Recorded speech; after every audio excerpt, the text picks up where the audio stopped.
In this true crime compilation, we'll be exploring cases from as far afield as Ireland, New Zealand and the United States, and spanning time periods from the early 1800s to a case that was solved this very year.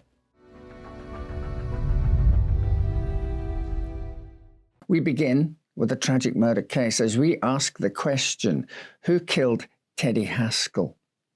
On the night of October the 31st, 1908, a horrifying crime shattered the quiet village of Fisherton when 12-year-old Edwin Teddy Haskell was found dead in his bed, his throat cut in a brutal murder that would leave investigators puzzled. His mother, Flora Fanny Haskell, was the only other person in the house. What followed was a case that gripped the nation. Whispers of missing money, a blood-stained blouse, and a mysterious figure fleeing the scene only deepened the mystery. As investigators combed through the evidence, Scotland Yard sent Detective Chief Inspector Walter Dew, a man who had involvement in other high-profile cases. Was this a senseless act of violence, a robbery gone wrong, or something even more disturbing? The answers would be debated in courtrooms, dissected in newspaper headlines, and questioned for over a century. 12-year-old Edwin Teddy Haskell lived in the quiet working-class village of Fisherton, a suburb of Salisbury, Wiltshire. He was the only child of Flora Fanny Haskell, a widow who had raised him alone since his father's death some 3 years prior. They had a modest but respectable home at 40 Meadow Road, where mother and son shared a close and somewhat secluded life. Although they faced several hardships, Teddy was known for his cheerful personality and chippiness despite these adversities.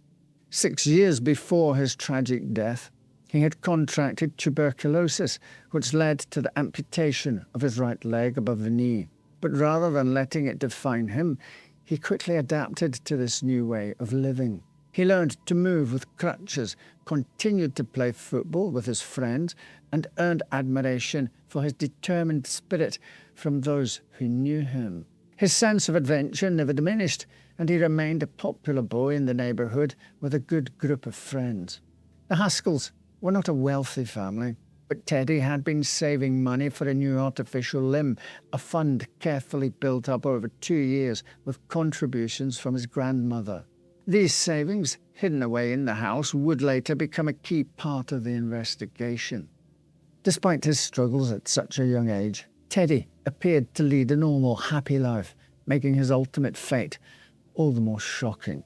For the Haskell household and many others in Fisherton, October 31st, 1908 began like any other evening. But before the night was over, it would become the scene of a horrific crime. Around 9:40 p.m., Flora Fanny Haskell tucked her son into bed as usual, settling him in for the night. Less than an hour later, at 10:30 p.m., it appeared that something was terribly wrong. Neighbours and passers-by were drawn to the home, and Teddy, who was beloved by the local community, was found dead in his room. One of the first to arrive at the scene was a neighbour, Walter Steer, who had been alerted by Flora's distress. He found her stood in the front garden of her home, screaming about the man around the corner. With this, Walter ran to the corner of the road, where he spotted 2 men outside the local pub, but they had little knowledge of what was going on. Returning to the Haskell household, Walter then ran into the home and up the stairs. He entered Teddy's room, which was shrouded in darkness. Answering his calls, Steer's son brought him a lantern from their home. As light filled the room, it revealed a horrific scene. The bed was saturated with blood. On it lay Teddy Haskell, his throat cruelly cut, his expression eerily peaceful. There were no signs of struggle. Teddy appeared to have been put to bed just moments before, and the room was remarkably tidy. Nothing appeared disturbed or out of place, and there was no sign of the violence that had occurred moments after Flora had supposedly left her son's side. Doctors and police were called to the scene, and by the time they had arrived, a crowd had already gathered around the Fisherton home. According to Flora's version of events, she had heard a man running down the stairs, and as she went for the front door, he had thrown a bloody knife at her. This, she believed, explained the bloodstains on her clothing. One of the first police officers on the scene, a Sergeant Golding, found the knife in question, but instead of preserving it in place, picked it up with a piece of paper and placed it in his pocket. By the time Walter Dew arrived in Salisbury to assist in the Haskell murder case, he was already a seasoned detective with an impressive career at Scotland Yard. Born in 1863 in Norfolk, Dew had worked his way up through the ranks, gaining recognition for his investigative skills. His name would later become famous for two of the most high-profile cases of the early 20th century: the hunt for Jack the Ripper and the arrest of Dr. Hawley Harvey Crippen. Dew had a methodical approach to crime solving, favouring old-fashioned detective work, interviewing witnesses, scrutinising alibis, and piecing together timelines over the emerging forensic sciences of the time. And it seemed that for him there was only one suspect: Teddy's own mother. The stains on her clothes seemed better matched to a spraying of blood as opposed to a few flecks from a thrown bloodied knife. There was also blood spatters on the wall near the head of the bed, which indicated that the attack may not have been as quick and clean as Flora had claimed, but more sustained and forceful. Percy Noble, a boy living nearby who had heard the commotion, had been at the back door at the time of the murder and would end up providing more curious information to the police. He had knocked on the back door that night around 10:30 p.m. and claimed to have heard Flora say, "All right," followed by the sound of a chair scraping. After knocking again, he described hearing a thump, a sound like someone jumping or landing from a height. Moments later, Flora opened the door in a panic, screaming, "Go and see if you can see that man. He has killed my poor Teddy. Go for the doctor, quick." However, Percy didn't hear any noises from the front door, and no one saw a man leaving the premises at the time Flora claimed the attacker had fled. She also spoke about a robbery, claiming that £4.12 and other valuables had been stolen from a drawer in the house where she had kept her son's savings for his new artificial leg. The drawer had been locked, but when officers investigated, they found it had been forced open. It seemed that the lock had been tampered with weeks earlier, and the money did not match the amount Flora claimed, leading police to believe that she was being dishonest about the information she was giving them. Flora admitted to police that there had been a knife missing from the house, one that Teddy had used to make a tip cat, a popular game at the time which involved flipping a small stick in the air and then hitting it with a larger stick. The missing knife had been sharpened on a whetstone and was last seen a few days earlier. Flora's mention of the weapon, while not unusual, added another layer of suspicion for investigators. In the days following the murder, Inspector Dew successfully argued that Flora should be arrested.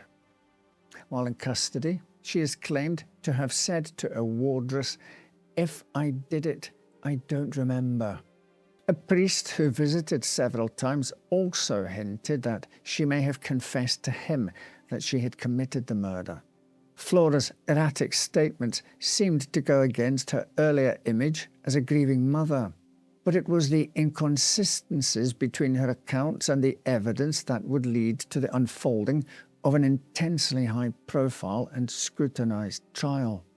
The trials of Flora Haskell were a spectacle that drew significant attention both from the public and the press. The first trial began in December 1908 at the Court of Devizes, where Flora stood accused of murdering her son Teddy.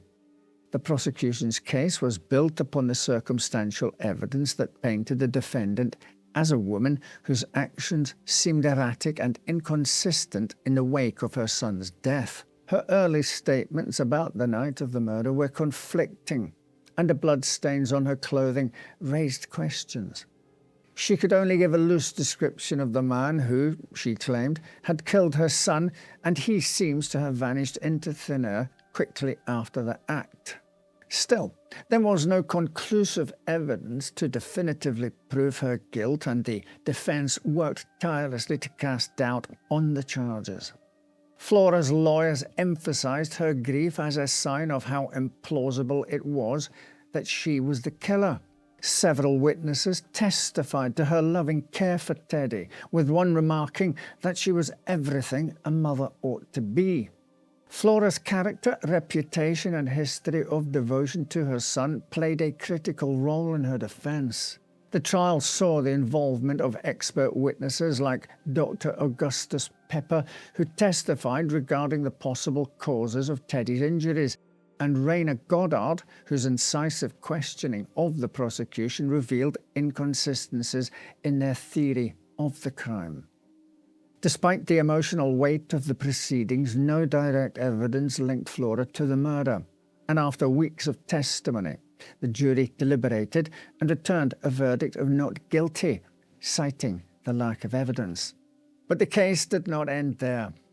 Flora was retried in the spring of 1909, this time facing even greater public scrutiny.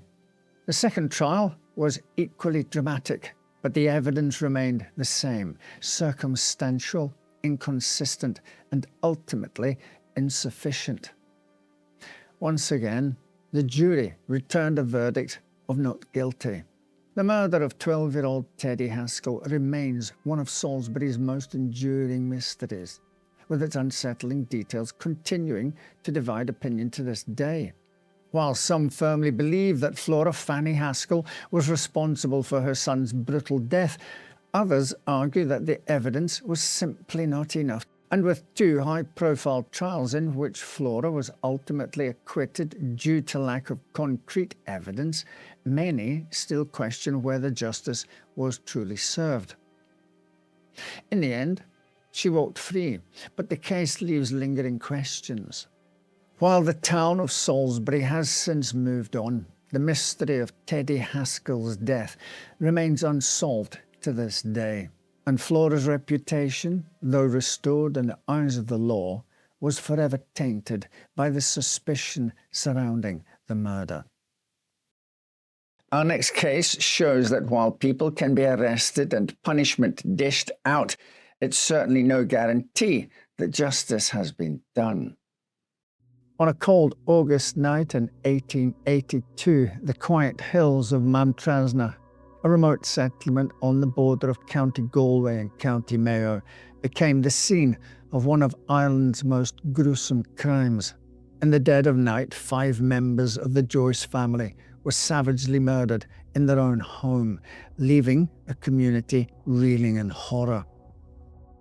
The killings sparked a frantic search for justice, but what followed instead was a trial riddled with injustice, where language barriers, forced confessions, and unreliable witnesses led to wrongful convictions and an execution that would haunt Irish history for over a century.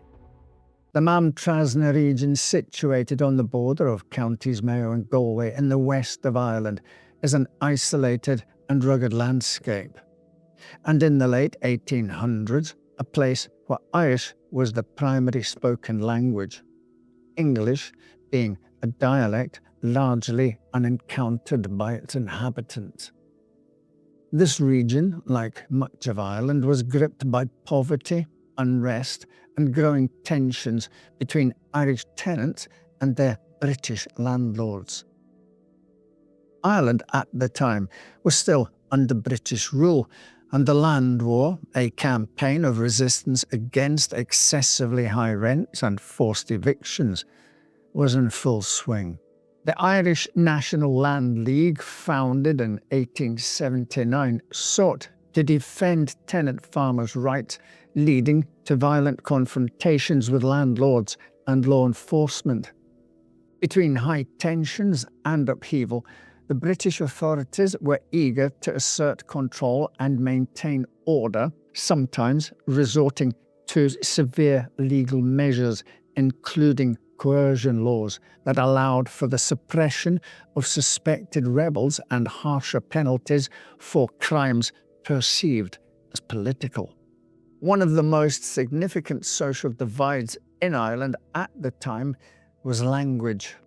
While English was the official language of government, courts and education, Irish remained the dominant tongue in many rural communities, particularly in the West, but the British legal system provided no accommodations for Irish speakers. If a person did not speak English, they were at a distinct disadvantage in court, reliant on interpreters who were often unqualified or indeed biased.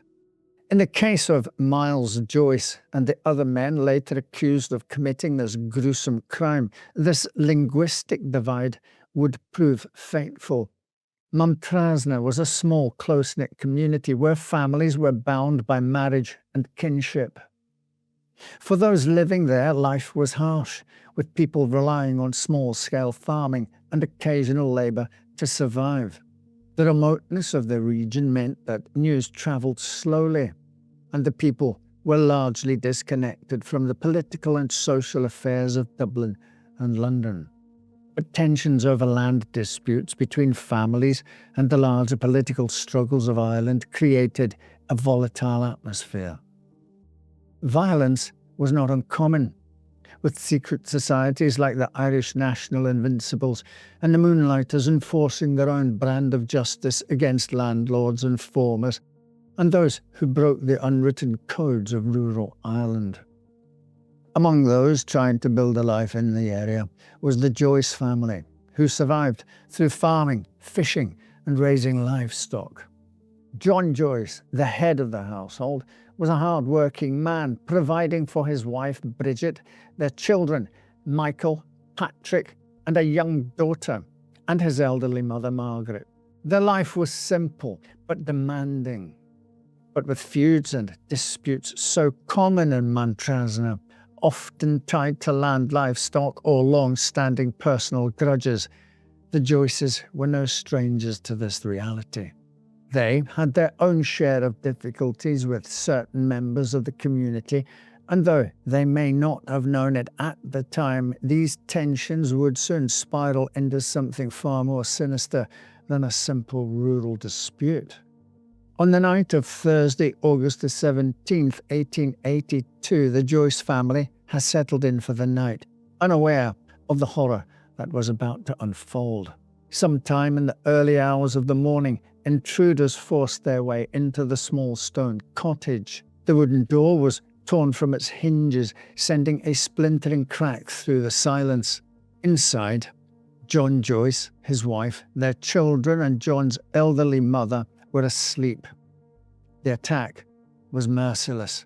At dawn, on August the 18th, 1882, residents of the Quiet Valley awoke to a scene of horror. Neighbour John Collins was the first to arrive at the Joyce home, finding the house eerily silent.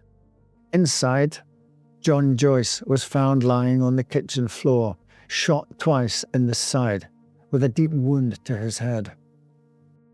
His wife was killed in bed, her body riddled with bullets.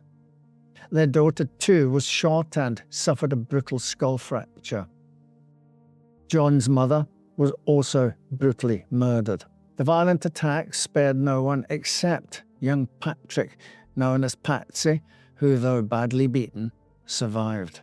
His elder brother, who was gravely wounded with gunshots to the neck and stomach, clung to life for a short while before succumbing to his injuries. The scene inside the cottage was one of devastation. Blood stained the packed earth floor, and the bodies of the dead lay where they had fallen. The brutality of the crime rocked the small Maamtrasna community.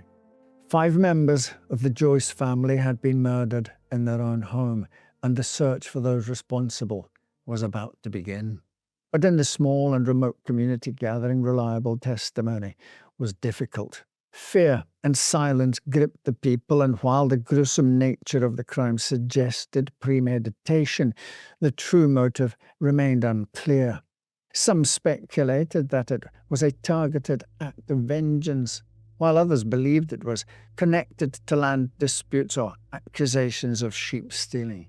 Attention soon turned to two men, Anthony and John Joyce, cousins of the murdered John Joyce, who came forward with a startling claim. They stated that they had seen a group of men travelling toward the home on the night of the murders and had followed them from a distance, later witnessing the attack. Their testimony pointed to 10 men from the surrounding area as the perpetrators. The police acted swiftly, making arrests on August the 20th. The accused, Miles Joyce, his brothers Martin and Porden, his nephew Tom, as well as Pat, Michael and John Casey, Pat Joyce of Shan Valley Kale, Tom Casey of Gleon Sal, and Anthony Philbin were taken into custody. Many of them lived miles away from Maamtrasna, and as they were dragged from their homes, panic and disbelief spread among their families and neighbours. The British press had little sympathy for either accused or victim. The Spectator news magazine described the people of Maamtrasna as scarcely civilised beings, far nearer to savages. The Graphic wrote, "Here we have a tribe rather than a more civilised community, dwelling apart from modern life, speaking a dying language." The trial of the men accused of the Maamtrasna Massacre was a grueling 8-day ordeal that felt more like a formality than a pursuit of justice. The courtroom was tense and was stacked against the accused from the start. The men were Irish speakers, yet the trial was conducted entirely in English, a language they struggled with. A translator, Head Constable Evans, was occasionally brought in, but the process was clumsy and inconsistent, as though their language, or their very identity, was an afterthought. From the outset, the trial seemed flawed. Testimonies conflicted, witnesses gave varying descriptions of the attackers, some claiming they wore dark coats, others swearing they had blackened their faces. It was clear the case was shaky, built on contradictions and dubious witness accounts. As the trial progressed, the defence, led by the inexperienced Mr. Malloy, struggled to challenge the evidence.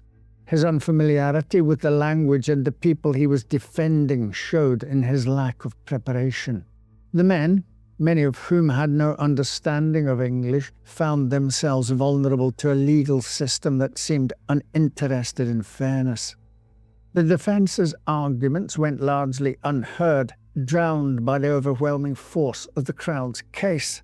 Two of the group, Thomas Casey and Anthony Philbin, turned informers for the Crown's case, backing up the story of Anthony Joyce, but stating they were working under the orders of two other men known only as Nee and Kelly.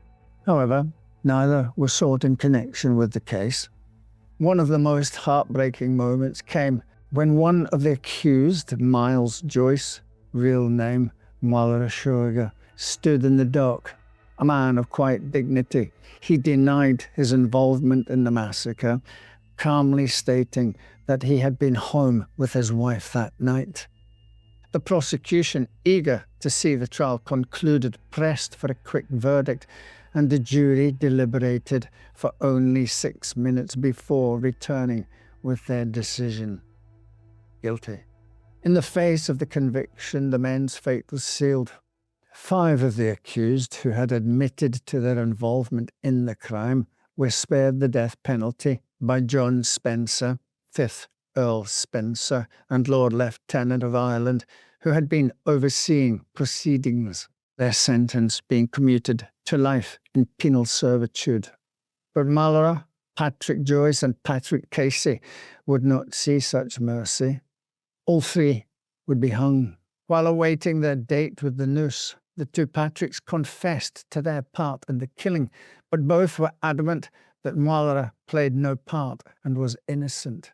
Earl John Spencer was informed of this revelation, but simply replied with, "The law must take its course." It would later come to light that the Earl had ordered that the Crown's witnesses should receive handsome payments. John Joyce receiving £250, while Anthony and Patrick would each get £500. These sums were many times the average annual income at the time. The night before the execution, priests visited the men, offering last rites.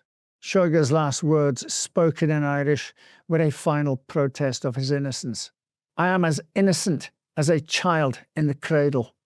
The next morning, the execution took place. But due to a mistake by the executioner, his death was slow and agonizing. While the Patrick's deaths came quickly, Mualara thrashed and struggled after the drop. The executioner, William Marwood, having to resort to pushing his body down with his foot in an effort to expedite the gruesome task. He would later state that the prisoner had somehow managed to place his hand up into the noose.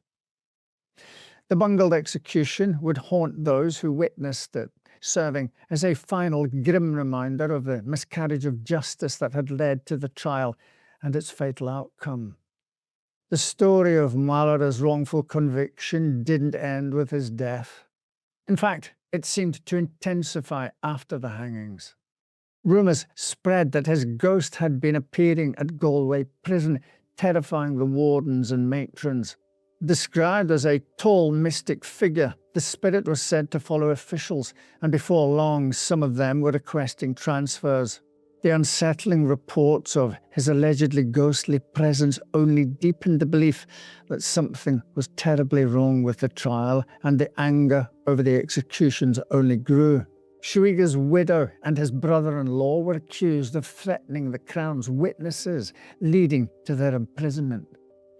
The witnesses were given police protection, but that did little to calm the tensions. One night, a violent fight broke out in Boyle's pub in Churchfield. It involved Mualara's family, the witnesses, and a group of constabulary officers. During the brawl, Anthony Joyce, one of the witnesses, was badly injured, his nose slashed by a sword. This violent incident reflected the deep frustration and grief felt by those who believed Mualara and his family had been wronged. Then, in 1884, a shocking revelation came to light. Thomas Casey, the informant who had helped convict Shoiga, confessed that he had sent an innocent man to his death. He admitted to Archbishop Dr. John McAvilly that he had lied about Shoiga's involvement in the murders. The Archbishop called for an inquiry, but the British government dismissed the idea. Instead, the case became a political battle, with many public figures demanding justice for the Maamtrasna man.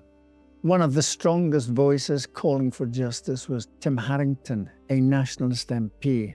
He launched his own investigation into the trial, speaking to locals and priests who knew the area and the people involved.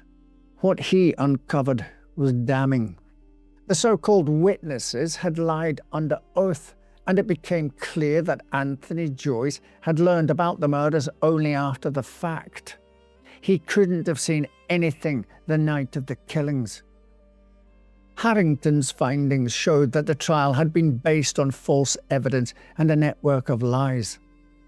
He took his findings to the House of Commons, demanding action, and raised concerns about the influence of John Spencer, the man in charge of overseeing the trial. But despite his efforts, the Irish executive refused to release documents that could prove Shoiga's innocence. They also blocked any attempt for an independent inquiry into the case. Years passed, but the fight for justice never stopped. In 2016, two members of the House of Lords, David Alton and the late Eric Lubbock, pushed for a review of the case. Although the British Justice Minister Crispin Blunt admitted that Shoiga was likely innocent, he refused to grant a pardon unless new evidence was found. Then, finally, in April 2018, Shoiga was finally granted a posthumous pardon by President of Ireland, Michael D. Higgins. This pardon was a historic moment, the first of its kind for a case that happened before the founding of the Irish state. Though it came too late to undo the harm done to him and his family, it was an acknowledgement of the miscarriage of justice that had haunted Ireland for over a century. To this day, the trial of the Maamtrasna prisoners has left a lasting legacy as a dark chapter in Britain and Ireland's history. Sadly, just one of many. It revealed a justice system tainted by political manipulation, where securing a conviction was more important than uncovering the truth. The wrongful execution of Máire Seoige was not just a personal tragedy, but a symbol of the deep flaws within a system that completely failed him and others. In a country still grappling with the weight of British rule and the scars of oppression, this miscarriage of justice shows how easily power can be abused and how the voices of the innocent can be silenced. It begs the question, how many more lives have been lost to a system that values control over truth? We next turn our gaze to 7 cases from the distant past that are yet to be solved. We begin with what is often cited as one of Britain's oldest recorded unsolved murders, dating back over 150 years. 1866 was a challenging year to be a farmer in Forgandinny, Scotland. Perthshire was in the midst of a deadly cattle plague epidemic, and many of the country's farmers had seen entire herds slaughtered to control the outbreak. William Henderson's 54 acres of arable land and another 10 of pasture on the Freeland estate was his pride and joy, a sprawling agricultural operation of oats, barley and root vegetables, and a fine stock of cattle and pigs. William purchased the 19-year lease in 1845 with his father Andrew. The two men had uprooted their lives in Antully after the death of William's mother left both men unmoored. They'd relished revitalising the old farm and had quickly turned the neglected land into a profitable business. But in 1851, Andrew died suddenly, leaving his son alone to manage the Mount Stuart farm. Still unmarried, 50-year-old William relied on help from a domestic servant to carry out household chores, while he worked the fields and tended the animals alongside a few paid labourers. But in March, he'd fired his servant and desperately needed help. On Monday, March the 26th, he took a cart north to Antully to ask his older sister Janet if she could assist in solving his problems. Janet Rogers was 2 years older than William and had been married to her husband James for 30 years. Together, they had raised 5 daughters, 2 of which still lived at home while working as weavers in the neighbouring factory town of Stanley. William hoped his niece, Mary, would come to Mount Stuart for a few weeks until a reliable replacement for his servant could be found. But Janet herself volunteered, since her experience carving would allow her to help with an expectant cow on the farm. William collected Janet from the railway station in Perth on Wednesday and brought her to Mount Stuart. The farm was less than a mile from the small parish of Forgandinny, but felt splendidly isolated.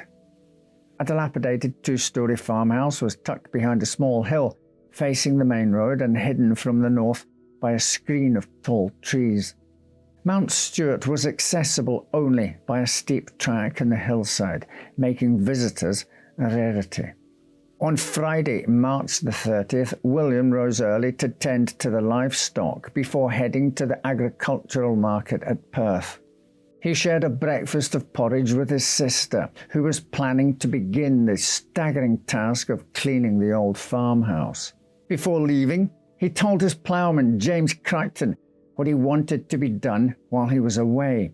Crichton, a 44-year-old labourer from Fife, had worked for William for 5 months, but their relationship was strained.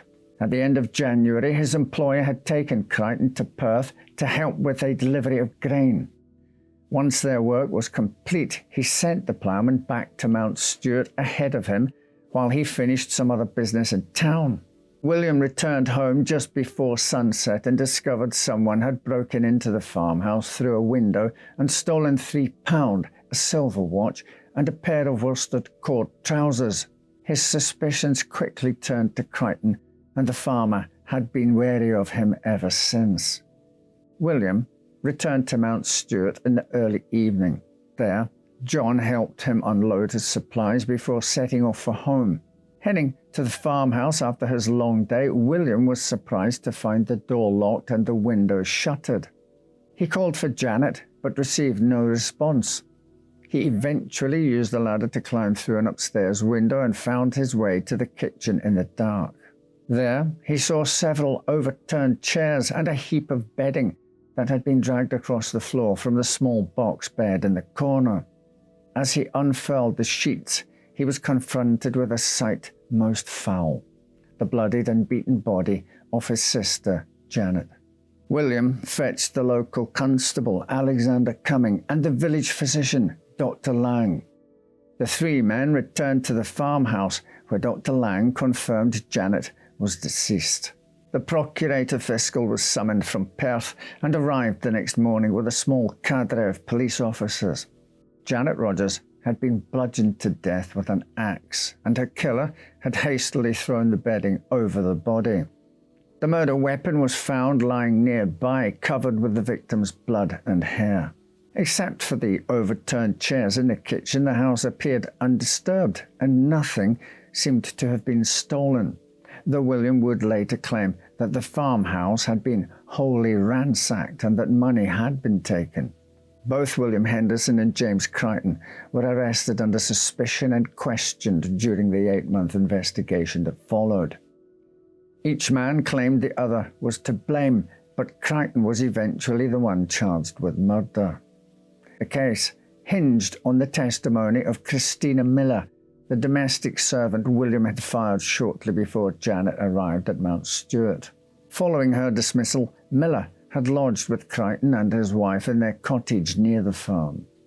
She claimed that after Janet's death, she'd overheard him confessing the murder to his wife.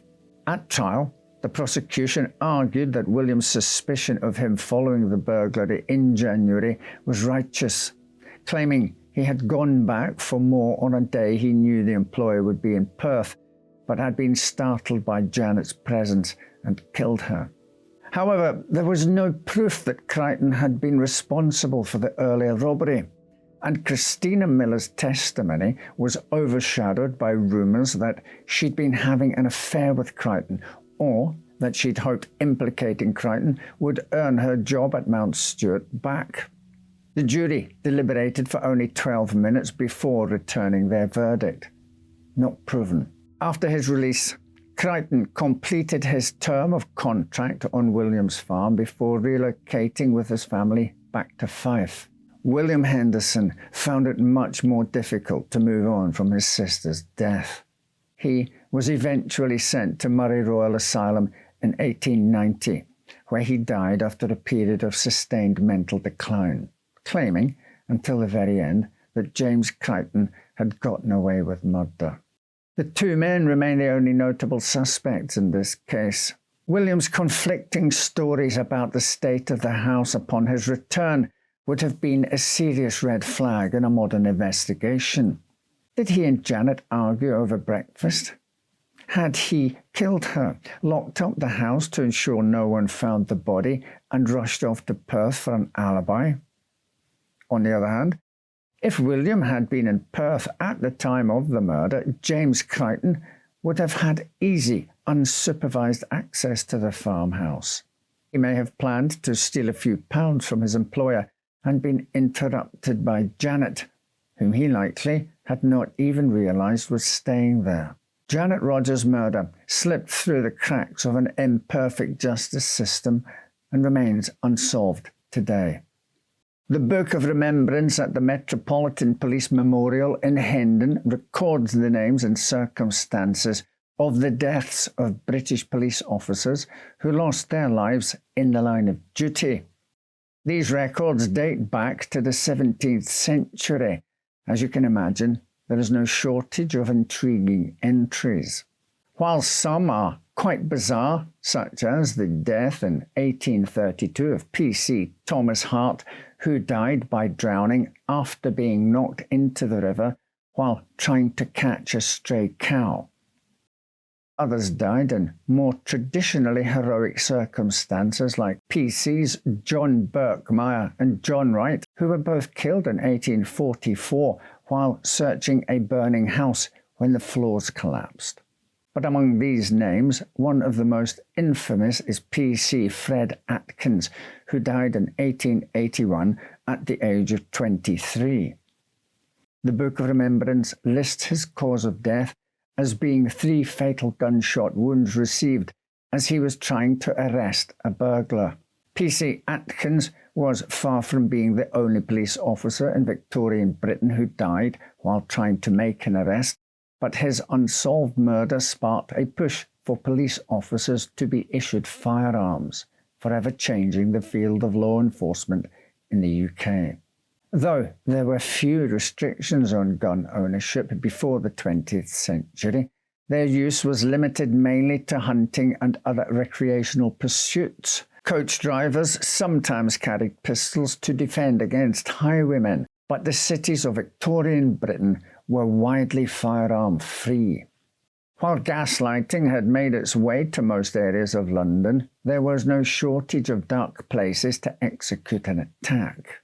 However, most criminals preferred quieter weapons like garrotes, heavy walking sticks, or knives, which allowed them to injure or kill without attracting too much attention. While a police officer needed to be constantly alert for various dangers, firearms were not near the top of that list. Nor did many police carry firearms themselves. When the Metropolitan Police was established in 1829, it set out to police by consent, hoping to avoid any association with the brutal military policing of the past. Met constables were issued dull blue uniforms in stark contrast to the red worn by British soldiers, and instead of rifles, they carried short, thick clubs called truncheons. Some higher-ranking officers were allowed to carry pocket pistols or revolvers, but these were rarely used. The officer's only other weapon was their rattle, a wooden ratchet device that emits a fast, loud clicking sound to summon assistance. Despite the Metropolitans' attempt to appear as non-threatening as possible, the new police force was still regarded with much suspicion. One segment of society that welcomed the officers was the owners of large residential homes. Burglary was a pervasive problem in affluent areas of London, and the property owners often placed special requests for the Metropolitan Constables to check the security of their homes. In September of 1881, a rash of burglaries in the Kingston area of southwest London prompted a request for special attention to several large homes, including the Knoll, owned by Justice of the Peace Harry Powles Keck. Early morning of September the 21st, the butler of the Knoll was awoken around 1:15 by a loud noise. He began a hasty search of the house, where he ran into the housekeeper, who'd also been startled awake. The pair eventually found Constable Fred Atkins lying on the ground in a corner against the front doorstep. He had been shot several times. 2 inspectors, a handful of constables, and an ambulance stretcher arrived at the Knoll shortly after 2 a.m, and the injured officer was taken to the Kingston police station and examined by police surgeon Dr. Roots. There, they discovered he had suffered gunshot wounds on the abdomen, chest, and left thigh. The bullet that pierced his chest had passed through his lungs, making death a near certainty. However, P.C. Atkins lived long enough to tell his colleagues that he'd been attacked completely unprovoked. He had been on the grounds of the Knoll since around 1 a.m. and had not seen or heard anything unusual in his examination of the property. He said, Before I was aware of anything, I saw something like the gleam of a lantern, and then whispers, after which there was a report, and then I felt I was struck by something sharp in the chest. I turned to one side quickly when another shot was fired, and that's all I can remember.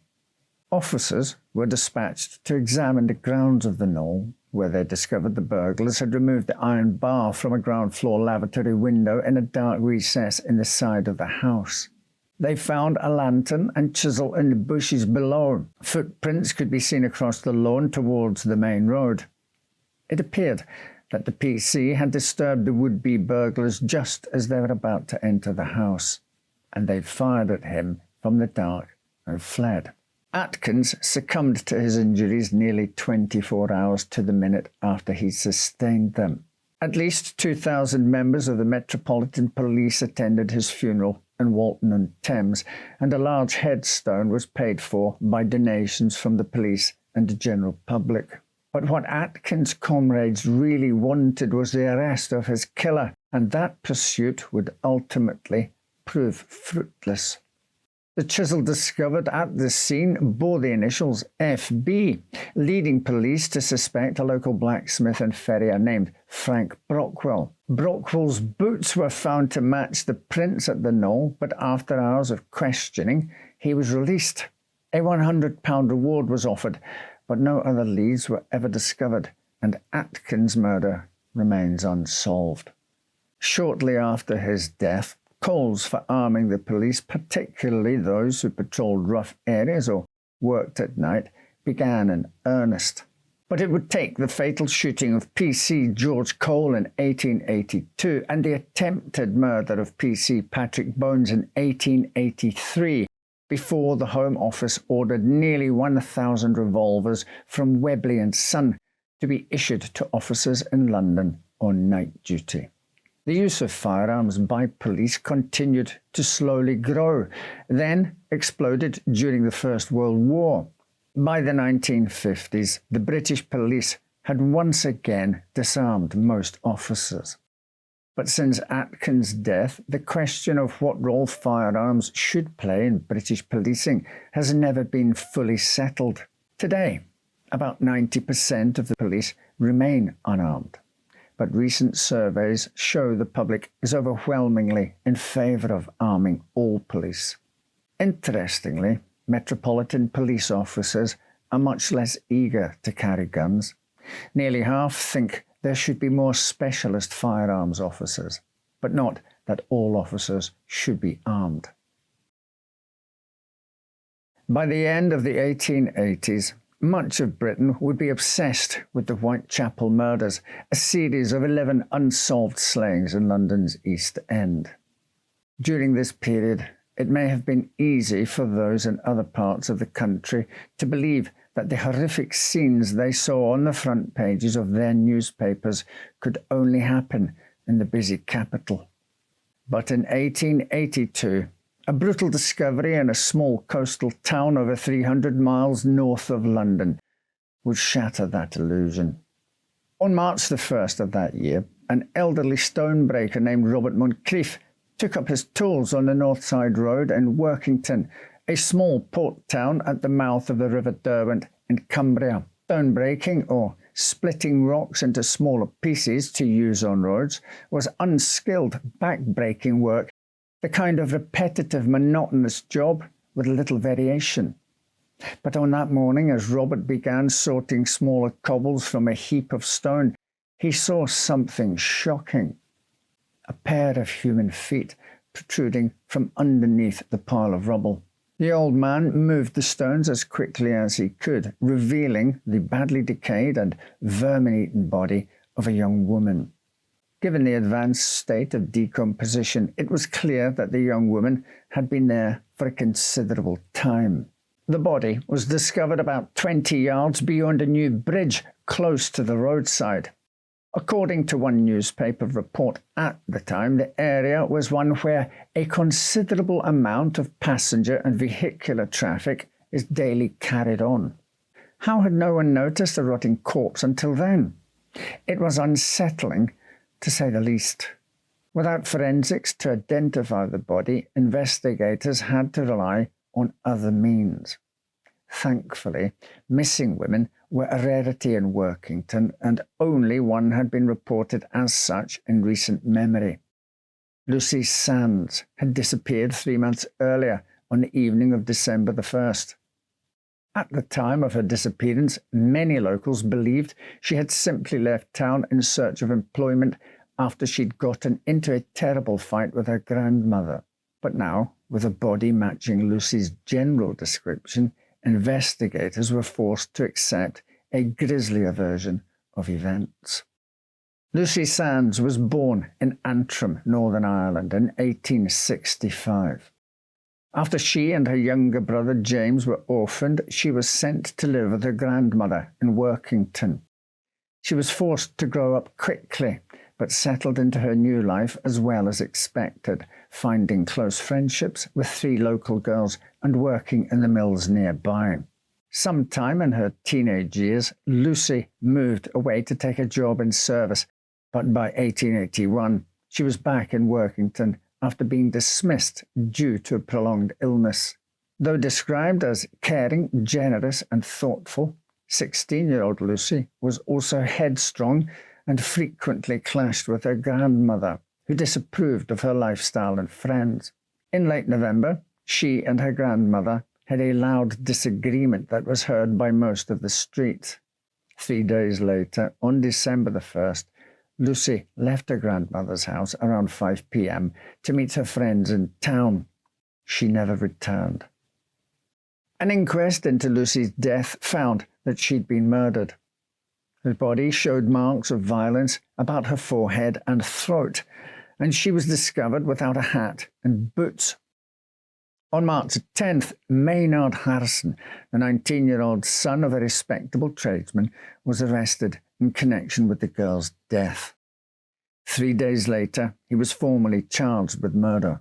The charge came following the testimony of Lucy's friend, Jane Shannon, who said she'd gone with Lucy on the night of her disappearance to meet Harrison at the local ironworks. After showing the 2 young women around, Harrison invited them into his garden opposite the ironworks. After a short while, Lucy abruptly left, stating she had an appointment with a stonemason in Workington. Jane had left shortly after, but was unable to find her friend. 2 servant girls at Harrison's house also testified that they had waited until midnight for Maynard to return until his father sent them to bed. At about 1 a.m, the girls spotted Harrison through their window trying to get into his own room from the roof of the wash house. A local man said that about a week after the disappearance, Harrison had told him he'd been with Lucy and 2 other girls in his garden that night and had made an arrangement with her to meet alone after the other girls had gone. Since the discovery of the body, Maynard had been acting nervous and had expressed to several people that he was the last person to see Lucy alive. Police searched his bedroom and found a 6-chambered revolver, though it was not believed to be the murder weapon. Harrison was brought before the Spring Commission of the Assizes of the counties of Cumberland and Westmoreland in April, but the grand jury declared there was not sufficient evidence to prosecute him on murder charges. Workington locals remained sure he was the killer, and rumours that his father's connection had ensured his freedom ran rampant. Shortly after his release, the accused was packed off to America to escape his reputation. As Lucy's inquest and subsequent arrest of Maynard Harrison unfolded, her story dominated papers across the country. It was called the worst reported crime against any woman during Queen Victoria's reign.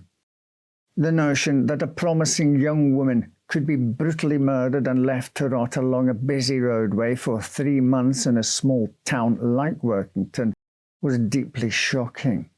Although Lucy Sands' murder is still officially unsolved, 10 years after Maynard Harrison was acquitted, a deathbed confession seemed to confirm his guilt. Joseph Telford, who knew both Lucy and Maynard, confessed just before his death that he had helped Maynard Harrison conceal Lucy's body beneath a pile of stones after her murder. For some, this confession brought peace. Lucy's killer was known and was safely across the Atlantic Ocean. For others, it brought a frightening new realization. Justice is never assured. In the late 19th century, College Farm in Finchley stood as a shining example of progress in dairy farming. Founded by George Barnum and the Express Dairy Company, the farm embodied a bold solution to London's tainted milk supply. Centralised, hygienic production supported by a growing railway network. Opened in 1883, College Farm became internationally renowned for its state-of-the-art milking parlour, healthy livestock, and charming tea house where visitors could watch cows graze and enjoy fresh dairy products. It was both a model of agricultural innovation and a local tourist attraction. But in 1898, the farm's reputation was overshadowed by violence when its head cowman was found brutally murdered, a crime that remains unsolved to this day. Sometime around 1896, Thomas Webb and his new bride, Sophia, moved from Middlesex to Finchley, where Thomas had been appointed head cowman at College Farm.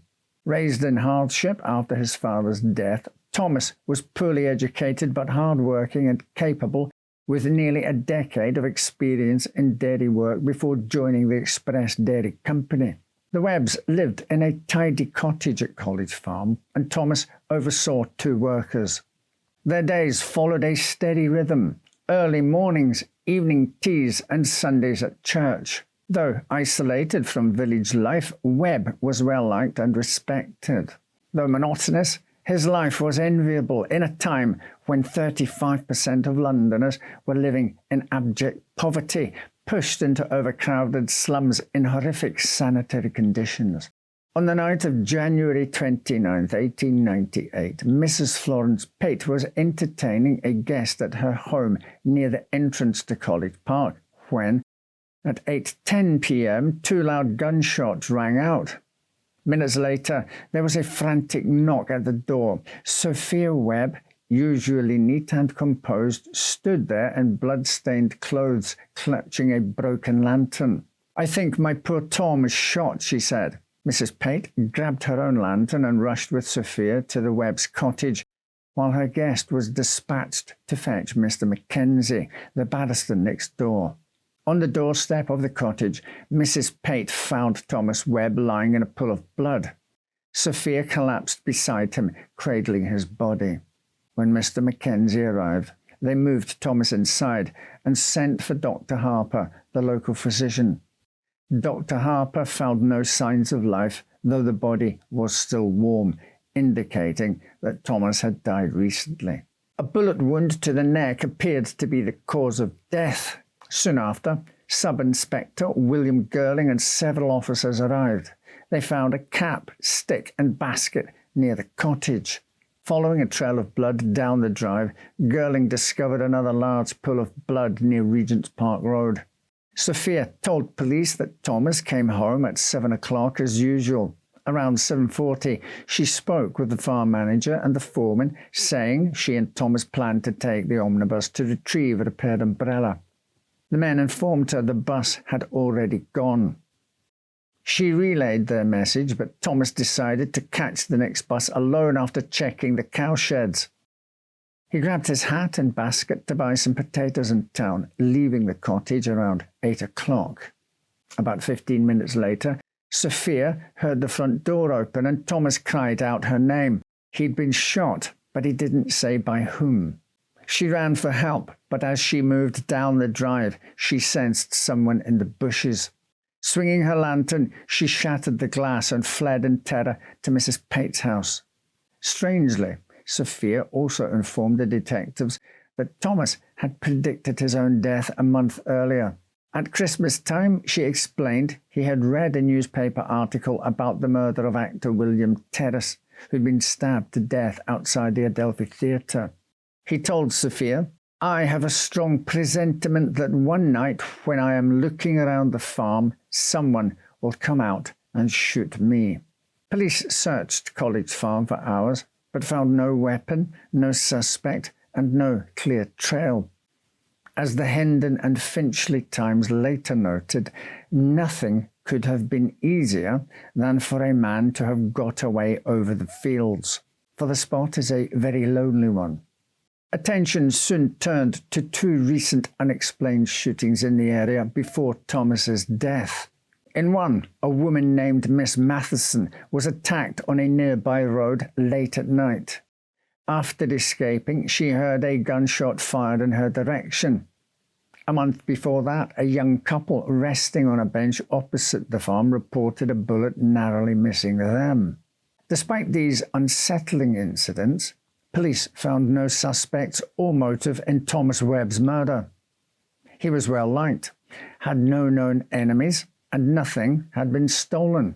Other farm workers, including a boarder who lived with the Webbs, insisted Thomas and Sophia were a quiet, contented couple. Though several suspicious characters had been spotted in the area, none could be linked to the crime. Scotland Yard soon took over the investigation, assigning Chief Inspector Henry Moore, fresh from the infamous Whitechapel murders, to lead the case. With such a seasoned detective at the helm, locals believed justice was only a matter of time. A post-mortem revealed that the bullet had entered through the left side of Thomas's neck, severing his jugular vein and piercing his trachea before lodging in the right side of his neck. The inquest opened on February the 3rd, with Sophia testifying about Thomas's eerie premonition of being shot, but insisted it had no basis in real life. Her husband had no enemies and rarely left the farm. Titus Barham, the managing director of the Express Dairy Company, echoed her testimony. Only one man had left the farm under Thomas's watch, and not on bad terms. To explain discrepancies in witness accounts, Moore enlisted a gunmaker to conduct experiments. Though locals like Mrs. Pate had heard 2 gunshots, Sophia heard none. The gunmaker suggested they had likely heard a single gunshot and its echo. The Webb's cottage, it turned out, was poorly positioned to catch sounds from Regent's Park Road, especially when the wind was blowing in the wrong direction. The gunmaker believed the fatal bullet had been fired from between 100 and 250 yards away, possibly by accident, and suspected it came from a foreign revolver. He noted that very few marksmen could hit a man at even 50 yards. The inquest jury returned an open verdict. Thomas Webb had died from a bullet wound to the neck, fired by a person unknown, with no evidence pointing to intent. Though the investigation was never reopened, Webb's murder continued to capture the public's imagination.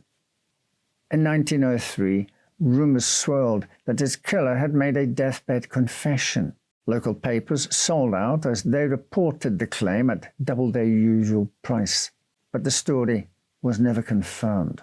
In 1908, the case stirred panic once more when William Stevens, the manager at College Farm, received a postcard warning. There is a plot in hand to shoot you dead one night or morning on your way from work. 4 weeks, police escorted Stevens to and from the farm, but no attack ever came. For years, the story of Thomas Webb was revived whenever a similar crime occurred or a new rumour emerged, but no suspect was ever named, and his killer was never found. It was as if he had foreseen the bullet meant for him, spoken his fate aloud, and then stepped quietly into it, leaving behind a mystery that would never rest. On a late September night in 1905, a railway inspector stepped into the yawning mouth of the Merstham Tunnel. It was routine work, walking the tracks by lantern light, checking for loose rails, fallen debris, or signs of tampering. The tunnel was just over a mile long, cold and echoing, the kind of place where Even the familiar could feel unsettling. But what the inspector found that night was anything but routine. Lying beside the rails was the body of a young woman, terribly mutilated. At first glance, it seemed like a suicide, but when the post-mortem was complete, it became horrifyingly clear someone had murdered this young woman, marking the first homicide on a train anywhere in Britain. Her name was Mary Money, and her killer was never found. When Sub-Inspector William Peacock found Mary's body at 10:55 p.m. on September the 24th, 1905, she was lying 400 meters inside the tunnel. Her remains were in a bad way, to say the least, and local police struggled to identify the corpse. Not only was Mary badly mangled, but she carried no identification, no railway ticket, and no money. The body was moved to the Feathers Hotel, where a doctor performed a hasty post-mortem examination. Initially, police assumed the young woman had walked into the tunnel to be hit by a train. But apart from the horrific injuries to her head and limbs, the body bore smaller wounds, scratches, and bruises that indicated a struggle. And even more damning, the doctor found that a white silk scarf had been forced down the poor woman's throat. This was not a suicide. The woman had been brutally murdered. But who was she? And who had killed her? The following morning, police circulated a description of the victim, and a dairy farmer named Robert Money came forward to view the body. He identified her as his sister Mary. Mary was a bookkeeper at a dairy in South London owned by a family called Bridger. Robert had arranged the job for his sister more than a year ago, and she was given lodgings with other female employees on Lavender Hill near Clapham Junction. Mary's housemate, Emma Hone, told police that she'd left around 7 p.m. the evening of her death for a short walk, but never returned. A shop owner at Clapham Junction confirmed that she had purchased some chocolate a short while later and mentioned that she planned to go to Victoria. This was corroborated by a ticket collector at Clapham who identified a photo of Mary as the young woman he had seen at 7:20 p.m. It was the last confirmed sighting of Mary Money alive. The inquest into Mary's death revealed that she had no known male companions apart from her brother and had never shown any signs of depression or suicidal intent. She was a dependable employee and had no enemies. Mary had left home carrying a black knitted cotton purse, likely full of money as she had just been paid. The purse was never found. The guard on the 9:33 train remembered seeing a young man and a woman fitting Mary's description in the first-class carriage at East Croydon. He saw them again sitting close together at South Croydon. At Redhill, past the Merstham Tunnel, he saw the man exit the train alone. He was described as thin, with a moustache and wearing a bowler hat. A signalman at Purley Oaks reported seeing a couple struggling in the first-class carriage when the train passed through, but thought little of it. Apparently, it was common for couples to ride in the first-class carriage at night to enjoy a rare bit of privacy. Telling an amorous entanglement from a physical altercation was not always easy. It was theorized that Mary may have met some other secret male acquaintance for dinner the night of her death. As her autopsy showed, she'd eaten a meal about 3 hours before her death. Perhaps the man had then suggested a nighttime ride in the first-class carriage, during which there was a struggle when Mary refused to return his affections. If Mary was indeed the woman seen in the first-class carriage around 9:30 p.m., then her killer may have stuffed the scarf into her mouth to silence her during the altercation the signalman witnessed. Then, as the train carried on into Merstham Tunnel, he'd pushed her to her death before departing the train alone at the next stop. The jury at the inquest concluded that Mary Money met her death by severe injuries brought about by a train, but the evidence was insufficient to show whether she fell or was thrown from a train. Mary's murder has never been solved, and a shocking incident in 1912 added even more mystery to her death. The bodies of a man, his wife, their child, and 2 other children were found in a burning house in Eastbourne, all having been shot. The man, named Robert Hicks Murray, had shot the others before killing himself. Another woman had managed to survive 2 bullet wounds to the neck and pulled herself out of the burning house. She revealed that Robert Murray was really Robert Money. He had separately married 2 sisters, incredibly managing to keep it a secret from his wives. For years, he juggled 2 families before the pressure became too much. Robert killed both of his wives and their children before pouring petrol on their bodies and setting them ablaze. Then he turned the gun on himself, leaving behind a note explaining that he was bankrupt and could no longer support his 2 lives. After Robert Money's horrific homicide, police revealed that they had kept private information about Mary Money at the time of the inquest because they thought it would upset the family. They said they had evidence that she gambled extensively, using money stolen from the dairy where she worked. They believed Mary, fearful of being found out, had thrown herself from a moving train. Police thought Robert knew about his sister's unsavory habits and had lied about her mental state to protect the family's reputation, pushing investigators and the inquest jury toward believing she'd been murdered. This revelation did not explain why Mary's body bore defensive wounds, nor why she would shove a scarf down her own throat. But it certainly shows that Robert Money, a proven liar and murderer, had known more about his sister's death than he admitted at the time. In the end, it may have been Robert's secrets, not Mary's, that sealed her fate. By hiding what he knew, he spared the family shame, but may have also silenced the truth. And with time, that silence hardened into mystery, leaving behind only unanswered questions echoing through a dark railway tunnel. There are few images more inviting than that of a family spending a stormy autumn evening gathered around a roaring fire inside a cosy cottage. On October 18th, 1913, Alexander McLaren, his wife Jessie, and his sister-in-law, Mary Spear Gunn, were the very picture of contented coziness.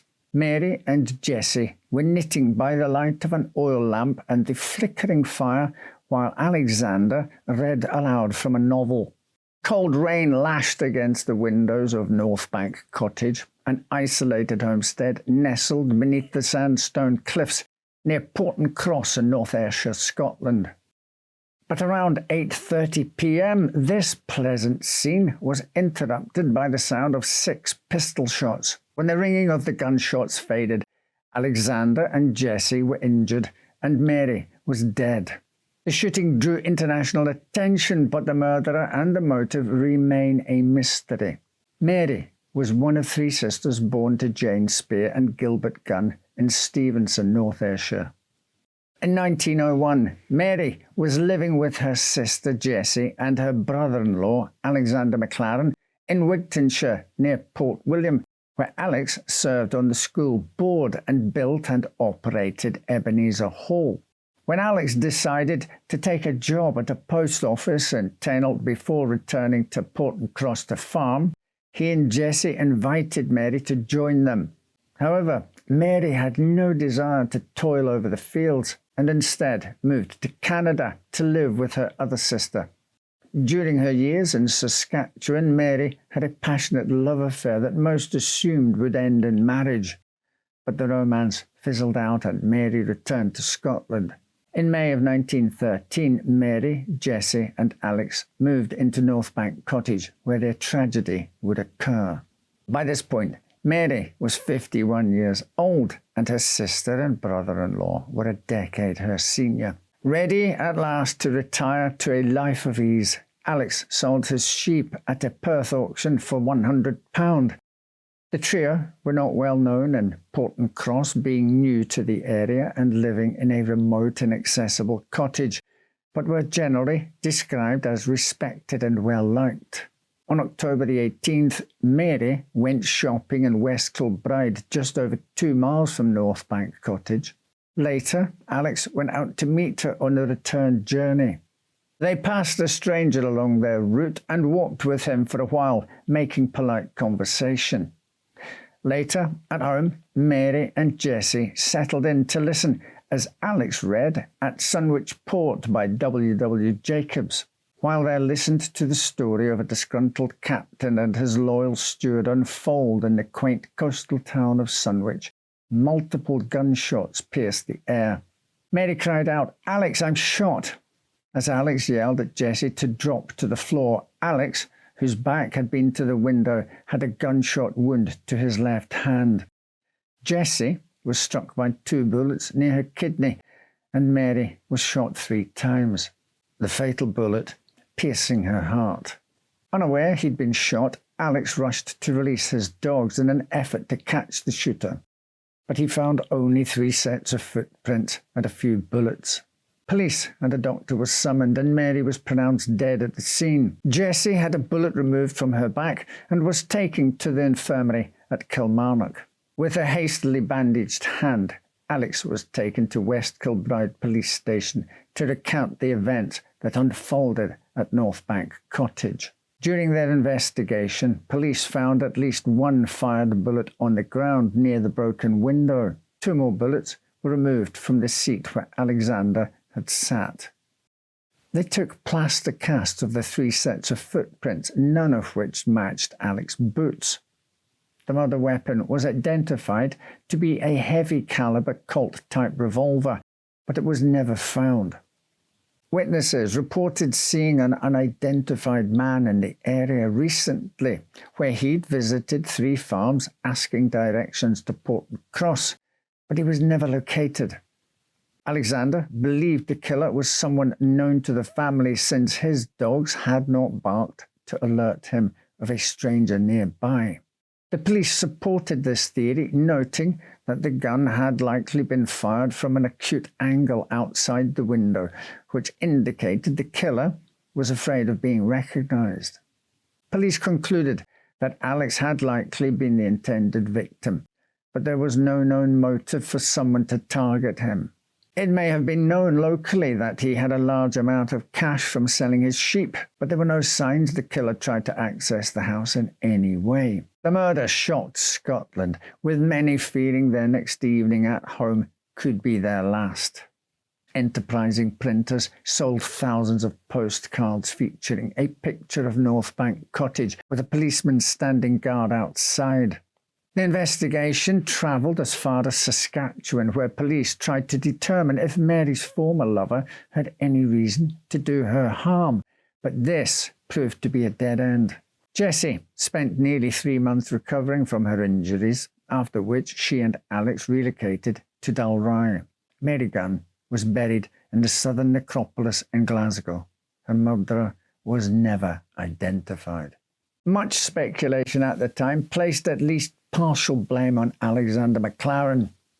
One theory is that Alex had intended to kill Jessie, wanting to wed her younger and more attractive sister, but Mary had tried to protect Jessie and was killed.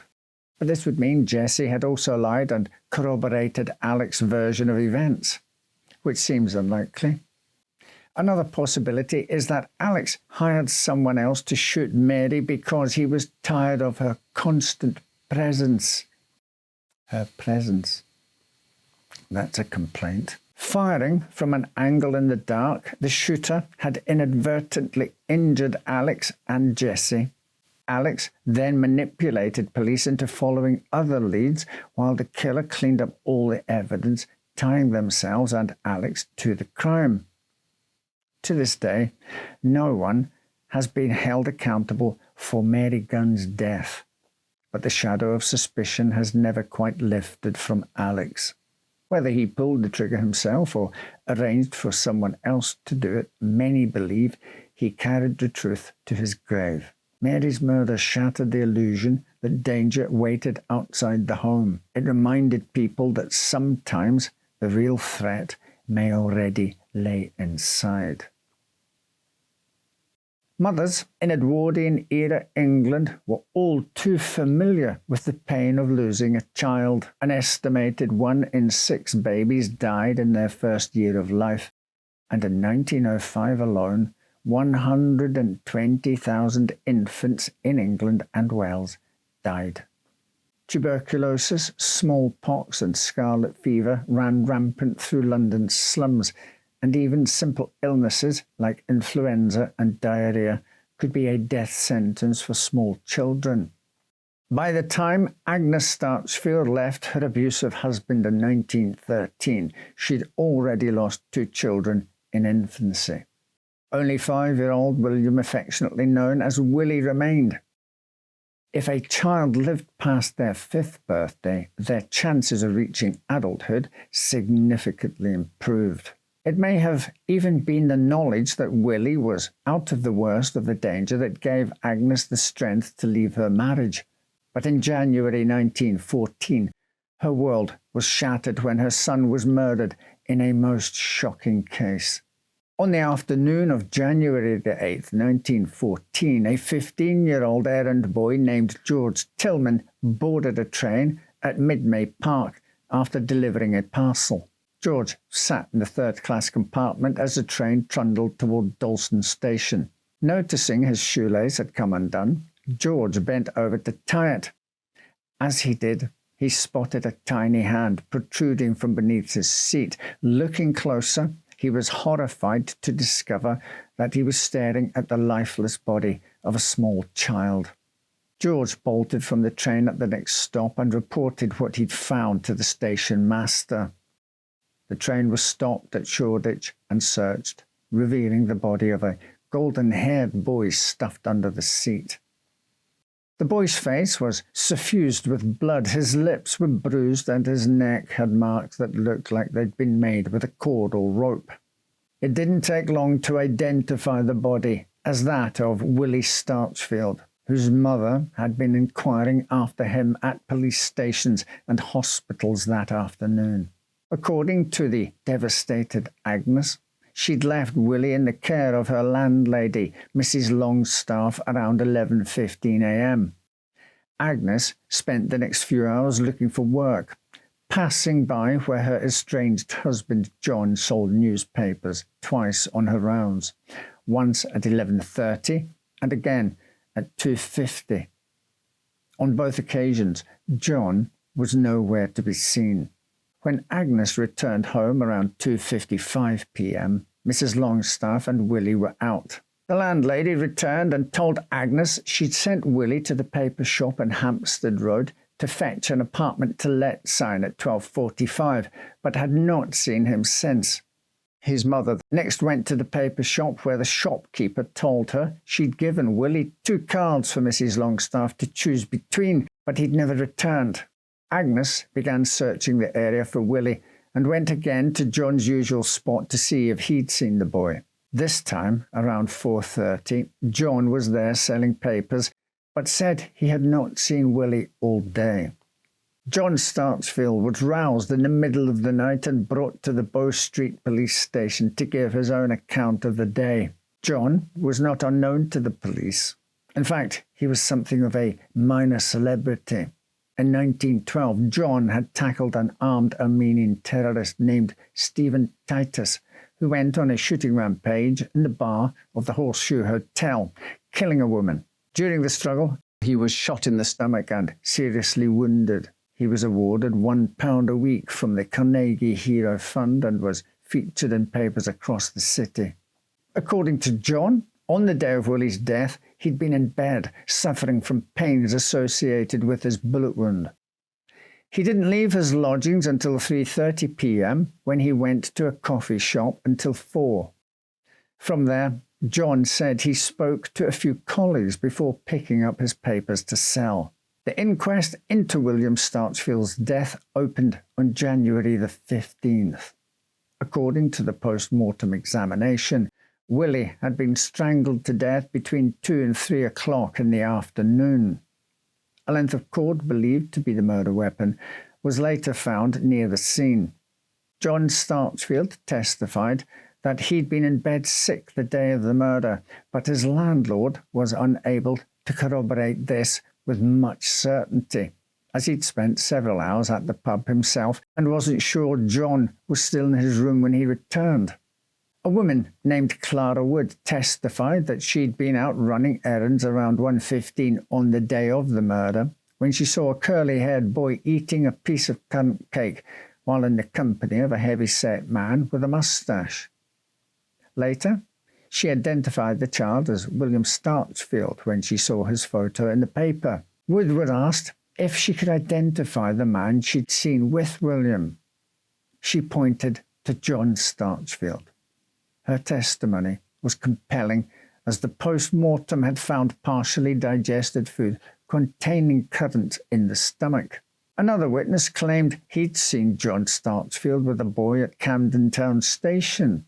2 railway employees claimed to have seen a figure bending over a seat in the third-class carriage as it passed by, but neither had seen the person's face. The jury returned a verdict of willful murder against John Starchfield, and he was taken into custody. At trial, Clara Wood faltered under cross-examination, giving the impression she may have seen a photograph of John Starchfield in the newspaper before she had identified him. She also admitted that she wasn't absolutely sure the little boy she'd seen had been Willie Starchfield. Another resident of the lodging house where John lived backed up his story of having been in his room until 3:30 that afternoon, giving his alibi more credibility. The judge determined there was insufficient evidence to convict John Starchfield of the crime, and he was acquitted.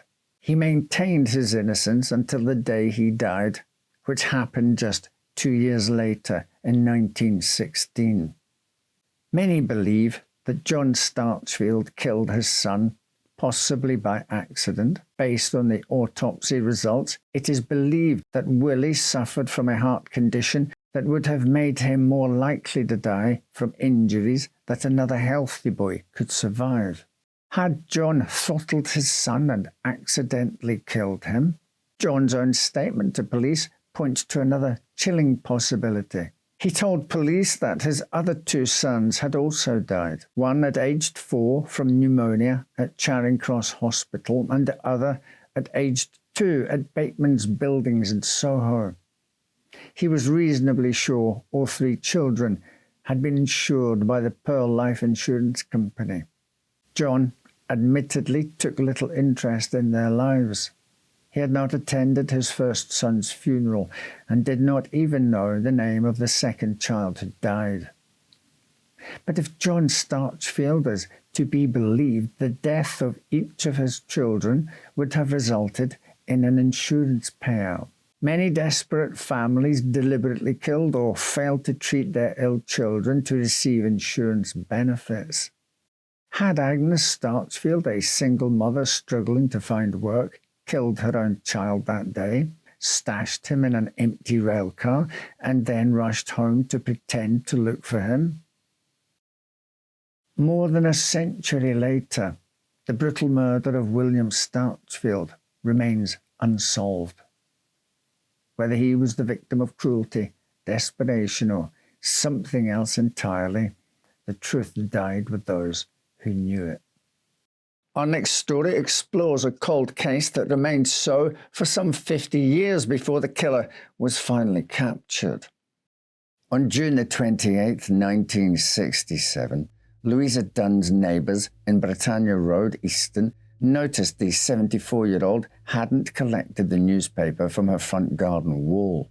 One of those neighbours, Vi Allen, would leave the previous day's newspaper on Louisa's wall for her to read, and seeing that it had not been collected, decided to check in on her. Vi received no answer to her knocks or calls through the letterbox, but managed to pull a window curtain aside, revealing a glimpse of Louisa Dunne's legs on the floor. Vi climbed through the window into the front room, where Louisa spent nearly all of her time. Believing at first that her neighbour had suffered a stroke and fallen, she called for an ambulance. First responders quickly realised they were dealing with a homicide and discovered several purses and handbags that had been ransacked near the open back door and window. Dunne was clothed, but her undergarments were pulled down around her ankles. Pathologist Dr. Albert Hunt concluded that Dunne had died from asphyxiation due to strangulation and pressure on her mouth, with the murder weapon likely being a scarf found near her head. The murder shocked her Bristol community, who knew her as a constant presence on Britannia Road. On most afternoons, she could be found in front of her house chatting with passers-by or simply watching the daily routines of her neighbours. Dunne's first husband had been a well-known Labour politician, Ted Parker. Louisa had thrived as a politician's wife, running the household, caring for the children, and supporting her husband's ambitious career. After Parker's death, Louisa remarried an Irishman, a night watchman named John Dunne. A family rift left her isolated from her children, and after John died in 1960, the twice-widowed Louisa was alone. Local children called Dunne Granny, or sometimes the Old Witch, thanks to the shabby black fur coat she was fond of wearing. She was known to be a heavy drinker with a sharp temper and had recently refused care at a nursing home following treatment for a broken hip. One day, she simply walked away, telling staff she'd prefer to stay alone at home. Louisa's eccentricities left her with few friends, but she also had no real enemies. She was petite and frail, standing just 5 foot 3 inches tall, or 1.6 meters, and weighing only 97 pounds, or 44 kilos. Who would have harmed such a lonely, defenseless woman? Following the discovery of the body, Bristol police established a murder headquarters at Eastville Police Station to investigate the brutal crime. Neighbours reported hearing screams around 9 p.m. on the night of the murder, but even those who had been roused enough to step outside saw nothing unusual. Dunne's autopsy confirmed her cause of death as strangulation, as something heavy was held over her mouth, and swabs taken from her body tested positive for semen. But there was little other forensic evidence, and DNA testing was still a distant dream, some 2 decades in the future. The only lead investigators had was a partial left palm print lifted from a window frame. Despite the limited evidence, police worked the case tirelessly, collecting palm prints from every male between the ages of 15 and 60 within a 1.5-mile radius of Dunne's house. They compared the palm prints at the crime scene to every local man convicted of burglary or a sexual offence and screened nearby homeless men and soldiers who were absent without leave on the day of the murder. 91 officers made 8,000 house-to-house inquiries and collected nearly 2,000 witness statements. In the 2 years following the murder, investigators systematically eliminated more than 19,000 possible suspects. But by 1970, only one officer remained solely engaged on the search for Dunne's killer, and with no new leads or fresh evidence, the case went cold for over 5 decades. Because Louisa Dunne had died estranged from her family and with no close friends, her story quickly faded from the public's attention. The media turned to other more likable victims with loved ones who fought to keep their cases active. Louisa's granddaughter Mary Dainton was 20 at the time of her grandmother's murder. Mary had only met Louisa once and learned of her death from a short obituary printed in the Bristol Evening Post. Years later, Mary Dainton attempted to learn more about the feisty, tiny grandmother she'd never known, but resigned herself to the idea that no one would ever be convicted of the murder. When the case was reviewed in 2023, investigators were amazed at how well evidence had been preserved. Dunne's clothing and hair samples had survived, along with crime scene photographs and thousands of witness statements. The swabs collected during Dunne's autopsy were no longer able to be tested, but a square of cloth cut from the back of the victim's skirt was found to still hold DNA evidence from her killer's semen. Forensic scientists were able to build a complete DNA profile of a suspect who was miraculously still alive. The DNA on Dunne's skirt matched a sample taken from an assault suspect in 2012 named Ryland Headley. Headley was born in the West Indies and emigrated to the United Kingdom in 1952. At the time of Louisa Dunne's murder, he was a 34-year-old railway worker living in Bristol with his wife and 3 children on Picton Street. Headley's home was mere meters outside of the police search perimeter following Dunne's murder, allowing him to avoid submitting prints. Soon after, he relocated to Ipswich, possibly to distance himself from the crime. Headley lived respectfully in Suffolk for a few years, working as a machinist and raising his family. But in the early 1970s, he began burgling properties, and by the end of the decade, he was convicted of 2 horrific sexual assaults. In October 1977, an 84-year-old widow in Ipswich reported being attacked after a man broke into her home through a ground floor window while she slept. A month later, a 79-year-old woman awoke to find a man in her bedroom holding a gun. He told her, "If you do what I tell you, you will be all right. If not, I will kill you." Following the attacks, 5,000 local men, including Headley, were fingerprinted.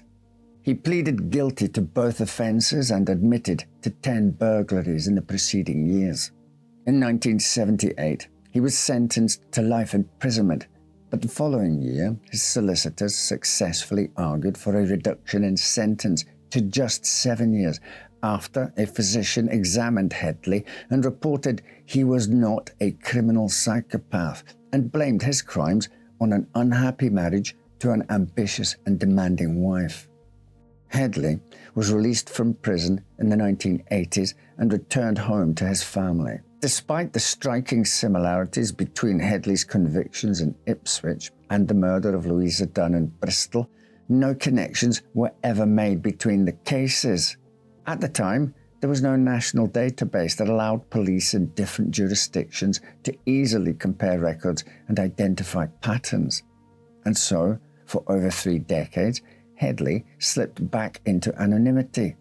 In 2012, he was questioned following an alleged assault and consented to supplying a DNA sample and fingerprints, but avoided giving a palm print by telling investigators he had arthritis. He was never charged for the assault, but his DNA and prints remained on file. When the evidence in Louisa Dunne's case was revisited in 2023, DNA from her skirt was matched to Ryland Headley. Investigators were able to prove through electoral roll records that he had been living near Dunne at the time of her murder, which allowed them to secure an arrest warrant. In November of 2024, the 92-year-old was arrested on suspicion of murder and rape. This time, officers took his palm prints, which matched the partial print collected from Louisa Dunne's window frame. Still, he pleaded not guilty to the charges. At his trial in June 2025, Headley appeared to jurors as a stooped, white-haired nonagenarian, a startling juxtaposition of grandfatherly weakness compared to the brutality he stood accused of. But after learning of Headley's other convictions, hearing one of Dunne's neighbours describe the sound of a muffled scream on the night of the murder, along with being presented with the damning DNA evidence, jurors found Headley guilty on raping and strangling Louisa Dunne to death nearly 60 years earlier. When Mary Dainton learned that her grandmother's murderer had finally been apprehended, she was overwhelmed with both grief and relief. Many people in her life felt that the renewed effort to solve the case was a waste of time and money. Mary told The Guardian, "Rape and murder are horrendous. Are you saying that because somebody is old and because it's this amount of time between what happened and when they finally found out who it was, justice doesn't have to be done? Despite not knowing much about her grandma's life, Dainton says the solving of her case had brought her closer to the woman she only met once, saying, "I do feel connected to her, and I've got no idea why, except DNA. The thing that caught him, it's caught me. I do feel deeply linked to her." On July the 1st, Mr. Justice Sweeting of the Bristol Crown Court sentenced Headley to life in prison plus 20 years, stating, "The enduring, devastating and intergenerational impact on Mrs. Dunne's family is also a powerful aggravating factor, showing the true measure of the harm you inflicted." Sweeting concluded his sentence statement by saying, "It is normally necessary to explain the effect of such a minimum term in detail, but given your age of 92 and for all practical purposes, I do so in very short terms. You will never be released. You will die in prison. Justice delayed is still justice delivered." In Louisa Dunne's case, it came after more than half a century. She may not have been beloved by some of her neighbours or even her own family. She may have lived alone, angry and drinking herself into isolation, but none of that ever made her any less worthy of justice. No one deserves to die in terror, and no killer deserves to sleep soundly thinking they got away with it. For decades, Ryland Headley walked free. He aged, built a life, and perhaps even believed that time had buried his secret for good. But time, it turns out, has become the enemy of aged criminals like him. With every new advancement in forensic science, the past becomes more vivid. Evidence left behind in 1967 brought him down 58 years later. Let his conviction serve as a warning. Even the coldest case can still burn. And the longer a killer lives, the greater their chances of finally being caught.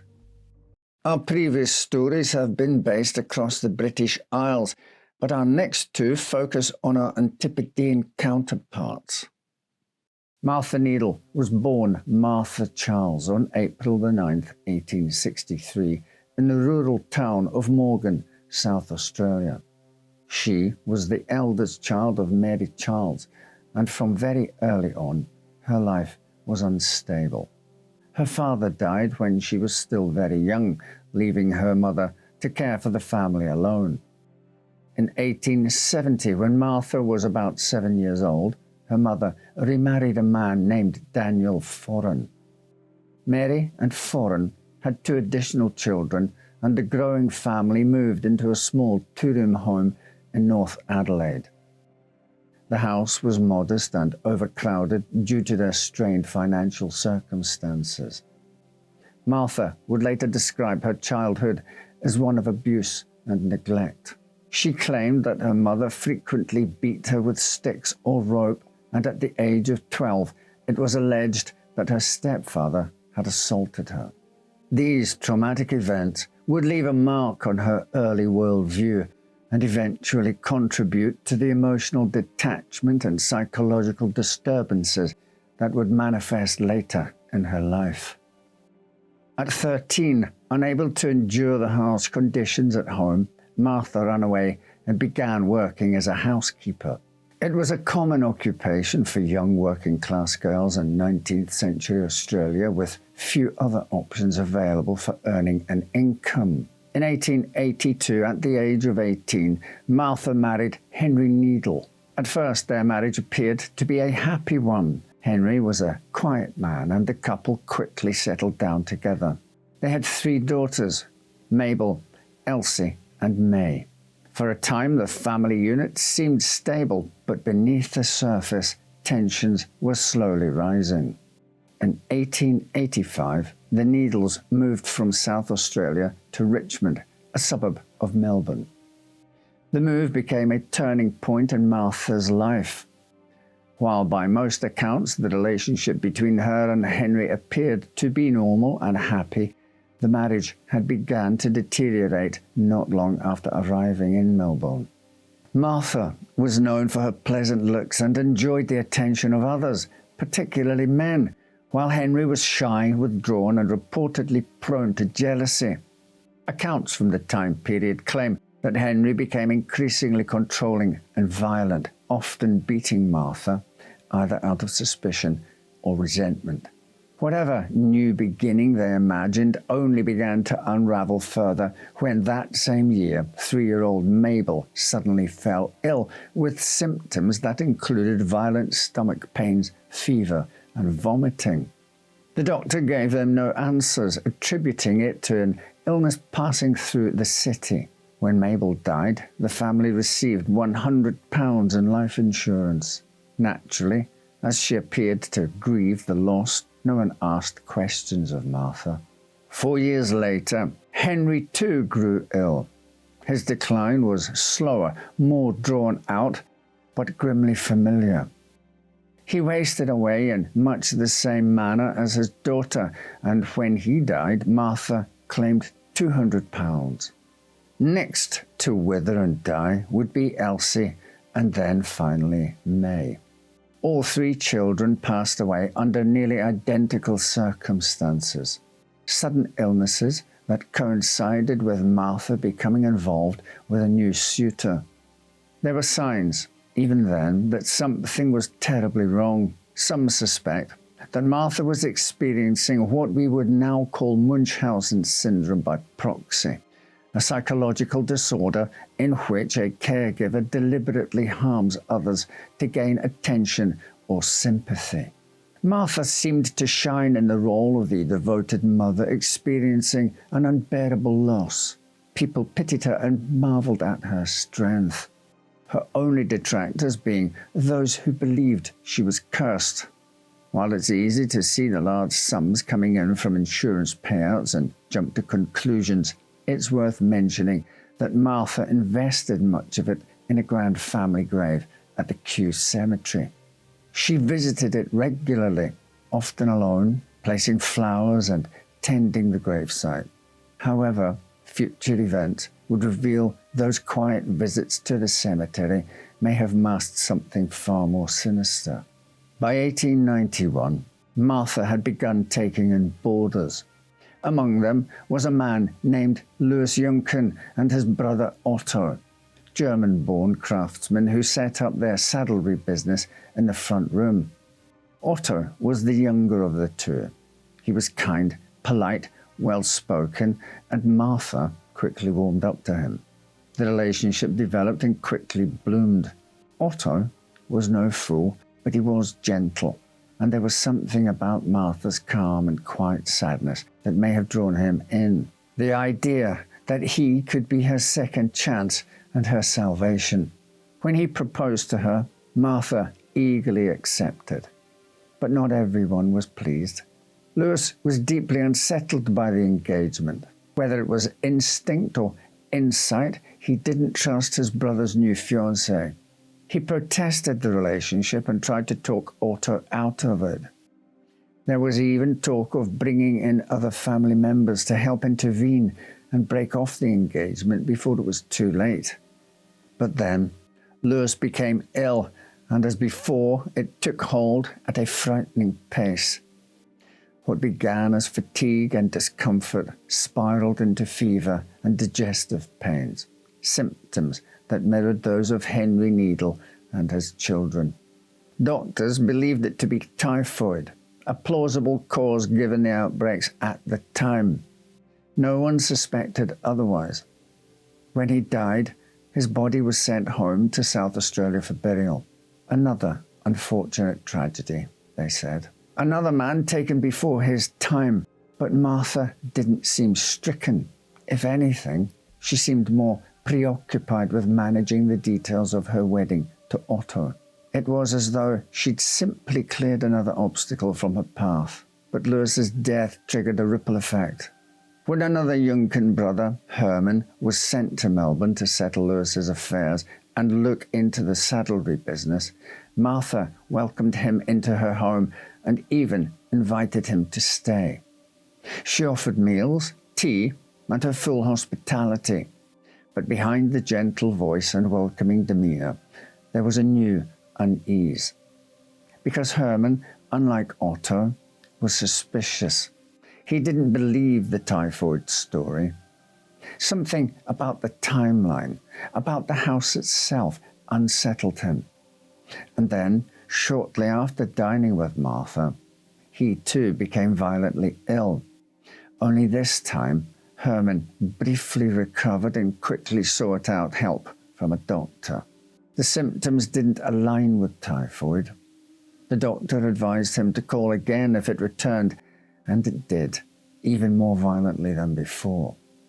The doctor, also growing suspicious, collected vomit samples and sent them for testing. The results were as startling as they were clear. Arsenic poisoning. Police were informed and a trap was set. Herman was asked to play along, and he sat down for one final meal at Martha's table, playing the role of a man too sick to suspect. The woman, who was still set to become his sister-in-law, served him tea, pouring it herself. As soon as he lifted the cup to his lips, Herman blew a whistle, and officers burst into the room. Forensic testing later revealed that the teacup contained around 10 grains of arsenic, enough to kill 5 men. Martha was arrested, at first for the attempted murder of Herman Juncken, but the investigation widened and authorities ordered the exhumation of Henry Needle, the 3 children, and Louis Juncken. Every one of them tested positive for arsenic. Each body told the same story: traces of poison, slow suffering, and a woman who had played the part of the grieving mother and widow to perfection.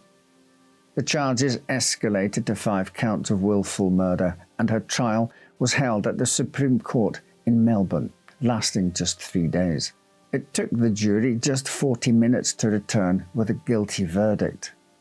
Through it all, Martha remained composed. No crying, no protest, only a calm that unsettled even the seasoned officers who had dealt with her.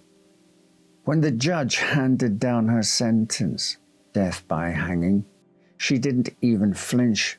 A few days after Martha's trial, lawyer Marshall Lyle wrote to the governor on behalf of the Howard Association, urging clemency on the grounds of insanity. He acknowledged that her crimes were revolting, but argued that a mother who murders her children is, by nature, mentally ill. Lyle criticized the prison doctor's sanity test, which was a simple quiz on the 10 Commandments, and called for a proper medical inquiry. The governor forwarded the letter to the government, but Attorney General Isaac Isaacs dismissed it. He argued that Needle had received a fair trial and the petition offered no compelling evidence of insanity. The plea was denied and Martha's fate remained unchanged. While awaiting execution in the old Melbourne jail, Martha continued to receive visits from those few who still considered themselves her friends. Among them was a Mrs. Owen, to whom Martha wrote a final letter. "Try not to grieve too much for me," she wrote. Then finally, on the morning of October the 22nd, 1894, at exactly 8 a.m., Martha was led to the gallows. When asked if she had any last words, she simply said, "I have nothing to say." Then, without a struggle, she stepped forward and was hung. After her death, public opinion turned from fascination to discomfort. The idea that such violence had worn such a kind face and lived the life of a devoted mother unsettled many. The newspapers dubbed her the Black Widow of Richmond. Martha Needle was the 3rd of only 4 women ever hanged at the old Melbourne jail. Her death mask remains on display there, preserved as a disturbing reminder of her infamy. The others who shared her fate were Elizabeth Scott in 1863 for supposedly coercing 2 men to murder her abusive husband, Frances Knorr, a baby farming serial killer in 1894, and Emma Williams, another who had murdered her offspring in 1895. Unfortunately, Martha's legacy of violence didn't end with her. Years later, on July the 15th, 1920, her nephew Alexander Newland Lee, the son of her older sister Ellen, was executed at Adelaide Jail for poisoning his wife Muriel and 3 of their 7 children with strychnine. Whether coincidence or some darker inheritance, no one knows for sure. During the Great Depression, the Brighton City Council used blue stone from the demolished outer walls of the old Melbourne jail to construct seawalls meant to protect local beaches from erosion. Included in the salvaged materials were headstones of executed prisoners engraved only with initials and dates. Most were placed with their markings turned inward, hidden from view. But not Martha's. Her stone, marked simply M.N., and the date of her execution, was laid with its inscription facing out. For years it lay half buried by sand until it was rediscovered near Wellington Street, its letters still sharp against the stone. More than a century has passed since Martha Needle's name last made headlines, but her story is still preserved in museum displays and in the pages of history books. However history chooses to remember her, Martha Needle remains one of Australia's most unsettling and prolific female serial killers.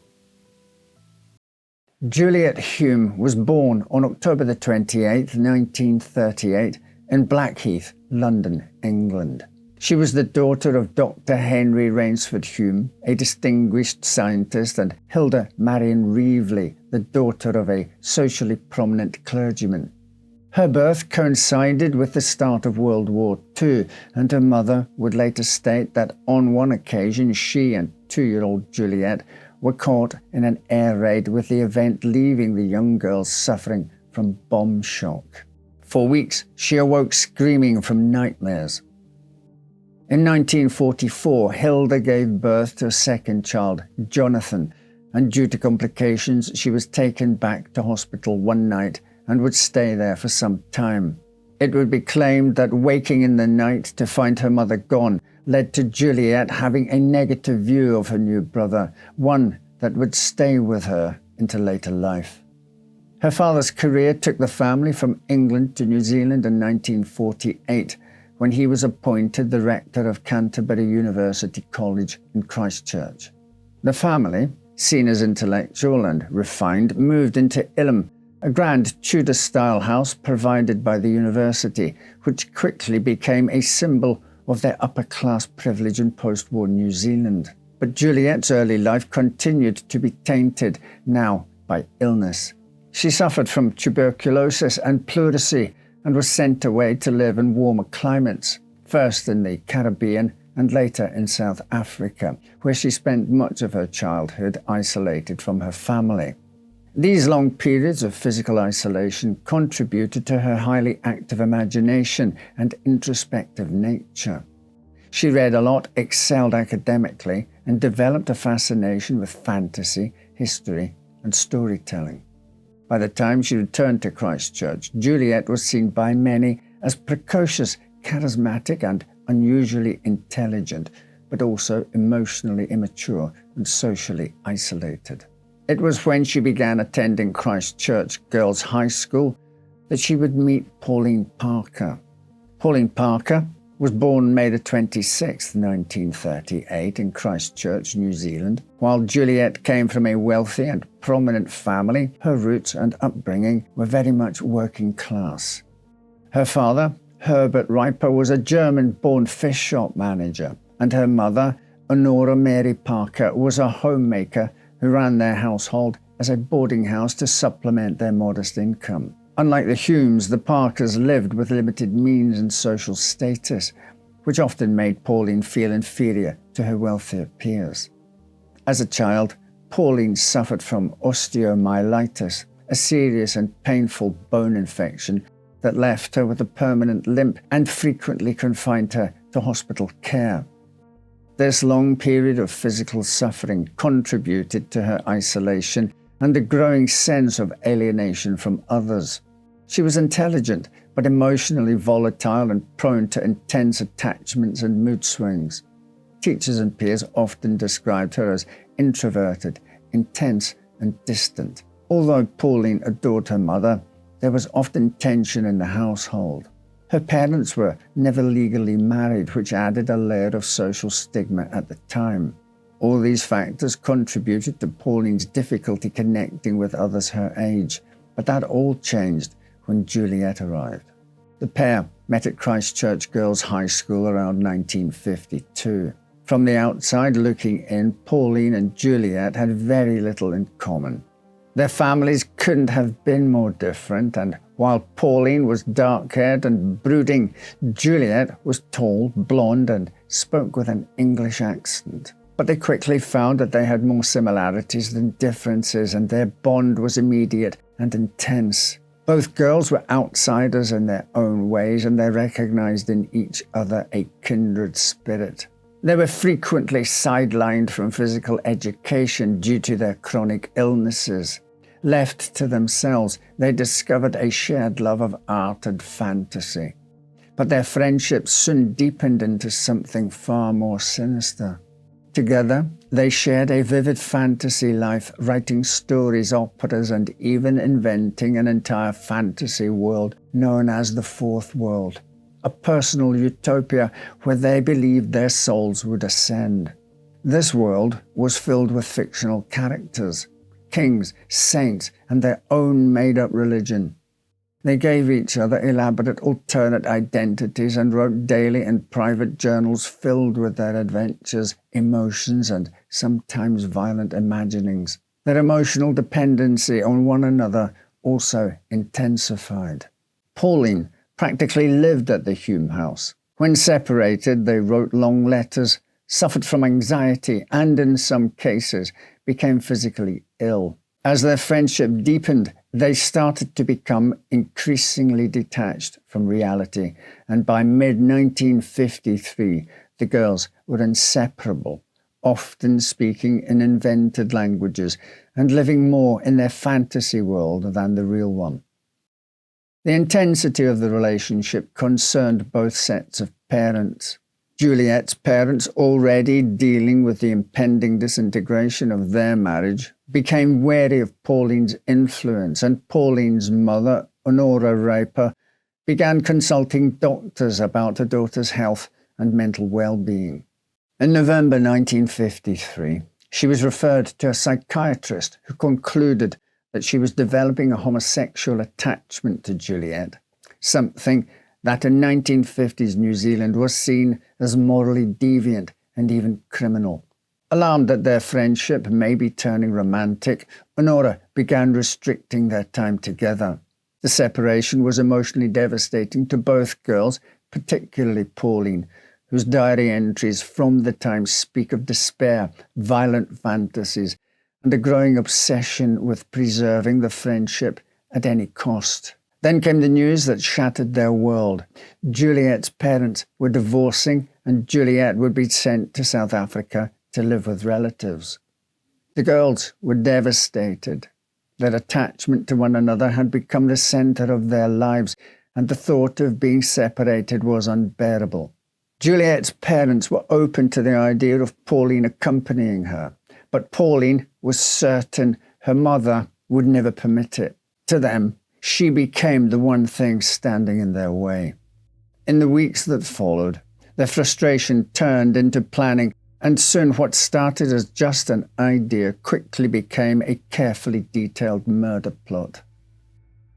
In the weeks before the murder, the girls' diaries revealed their spiraling state of mind. Pauline, who was just 16 at the time, wrote candidly about their plan, writing, "Why could mother not die? Dozens of people are dying all the time, thousands. So why not mother? And father too?" The plan was cruelly simple. On June 22nd, 1954, the trio took tea at the Victoria Park tea kiosk. The girls had brought with them a half brick hidden in a stocking an improvised weapon designed for stealth but capable of lethal force. After tea, the girls led Pauline's mother, Honora, down a secluded path under the guise of a casual stroll. Some reports state that the girls had placed a pink stone along the path, and when Honora bent to pick it up, they began to attack her with what police would describe as animal ferocity. However, in a later statement, Juliet would say, quote, "On the way back, I was walking in front. I was expecting Mrs. Riper to be attacked. I heard noises behind me. It was loud conversation and anger. I saw Mrs. Riper in a sort of squatting position. They were quarrelling. I went back. I saw Pauline hit Mrs. Riper with the brick and the stocking. I took the stocking and hit her too. I was terrified. I thought that one of them had to die. I wanted to help Pauline. It was terrible. Mrs. Riper moved convulsively. We both held her. She was still when we left her. The brick had come out of the stocking with the force of the blows." End quote. Honora Riper was bludgeoned more than 20 times. Her skull fractured, her body left bloodied and broken in the underbrush. The girls then ran breathless and smeared with blood back to the tea kiosk, screaming that there had been an accident. But the story unravelled quickly. The extent of Honora's injuries was too severe to be the result of a mere fall. The brick stocking was soon found, and their blood-stained clothes betrayed the deception. What had looked at first glance like a terrible misstep on a slippery path revealed itself to be something far darker: the calculated murder of a mother by her own daughter and her closest companion. Under questioning by law enforcement, the girls' story began to shift as their once strong bond seemingly began to break. Pauline initially stuck to the story that her mother had fallen and hit her head on a rock, but soon she admitted her involvement and implicated Juliet as well. The next day, Juliet admitted her role in the attack. They were arrested that same day and charged with Honora Riper's killing. The confessions shocked Christchurch, but the case took an even darker turn when investigators uncovered Pauline's diary. In it, she had documented the girls' obsessive friendship, their shared fantasy world, and, most damning of all, their premeditation of the crime.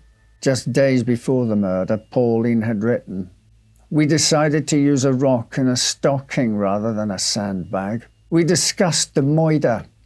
I feel keyed up, as if I were planning a surprise party." One entry even called the murder day the day of the happy event.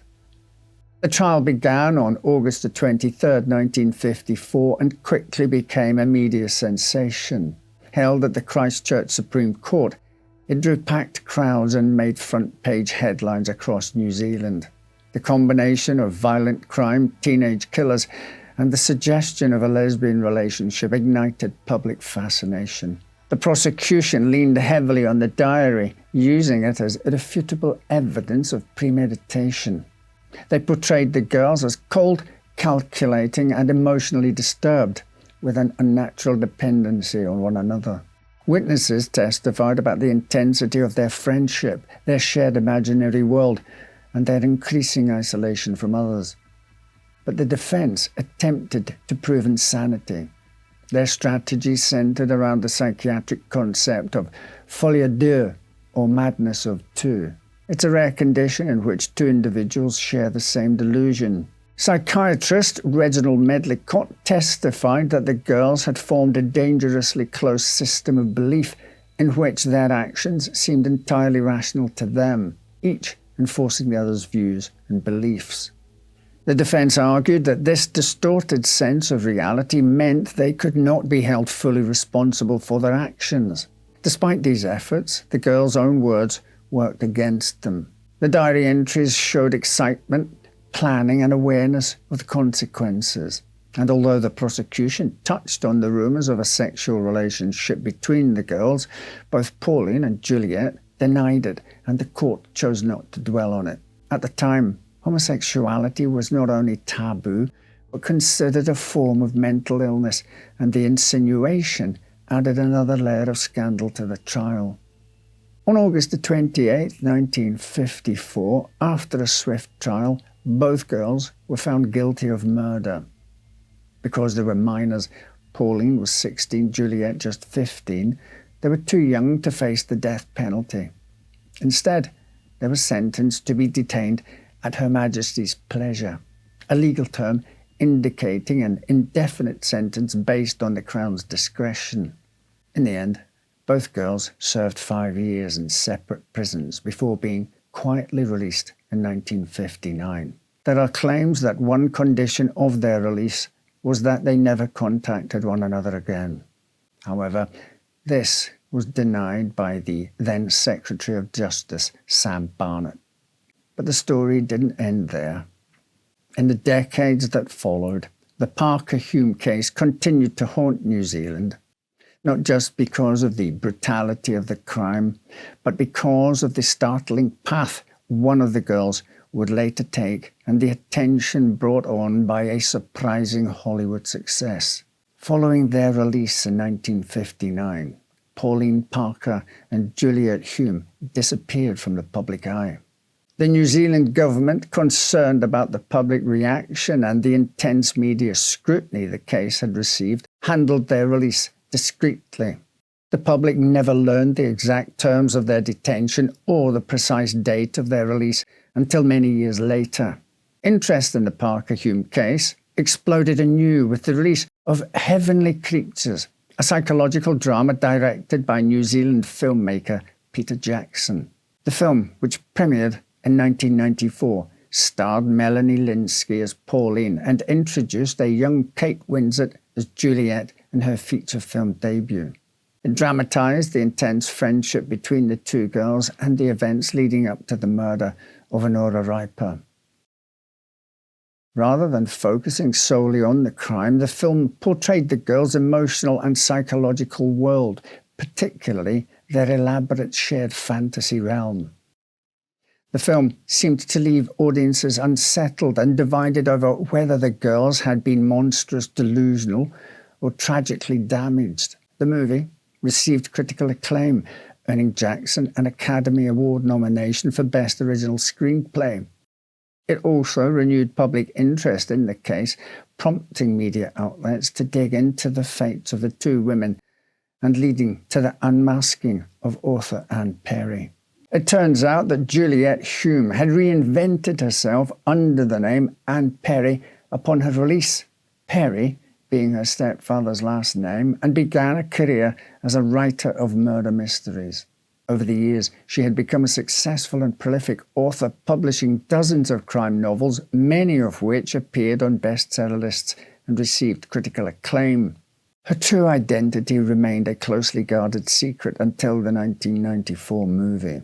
She later confirmed the truth, stating in interviews that she had been deeply remorseful and had spent her life trying to atone for what she had done.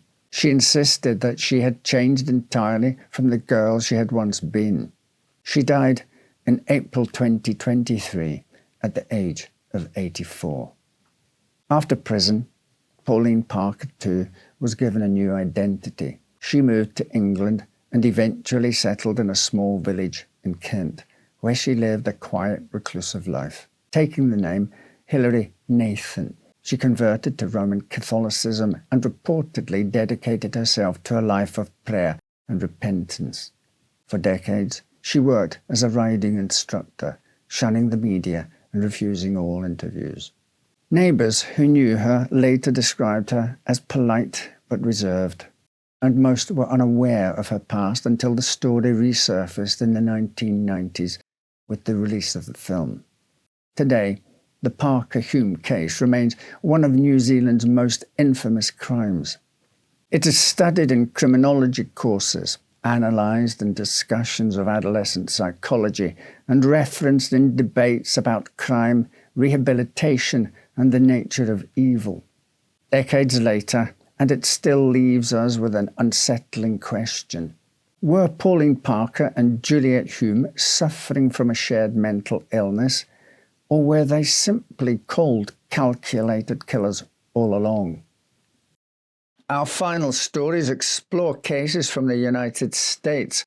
One, a serial killer cold case, the other being solved in a most mysterious way. The year was 1918. The world reeled from the horrors of war, yet within the confines of this southern metropolis, another terror gripped the populace. It began in the dead of night, as so many dreadful crimes do. On the 22nd of May, Joseph Maggio, a grocer of Italian descent, and his wife, Catherine, slumbered peacefully within their home. Unbeknownst to them, they were not alone. A man, whose face was never seen, had gained entry by chiseling out a panel of the back door. He armed himself with an axe he found on the property, but this wasn't the only weapon in his arsenal. He set upon the couple with brutality.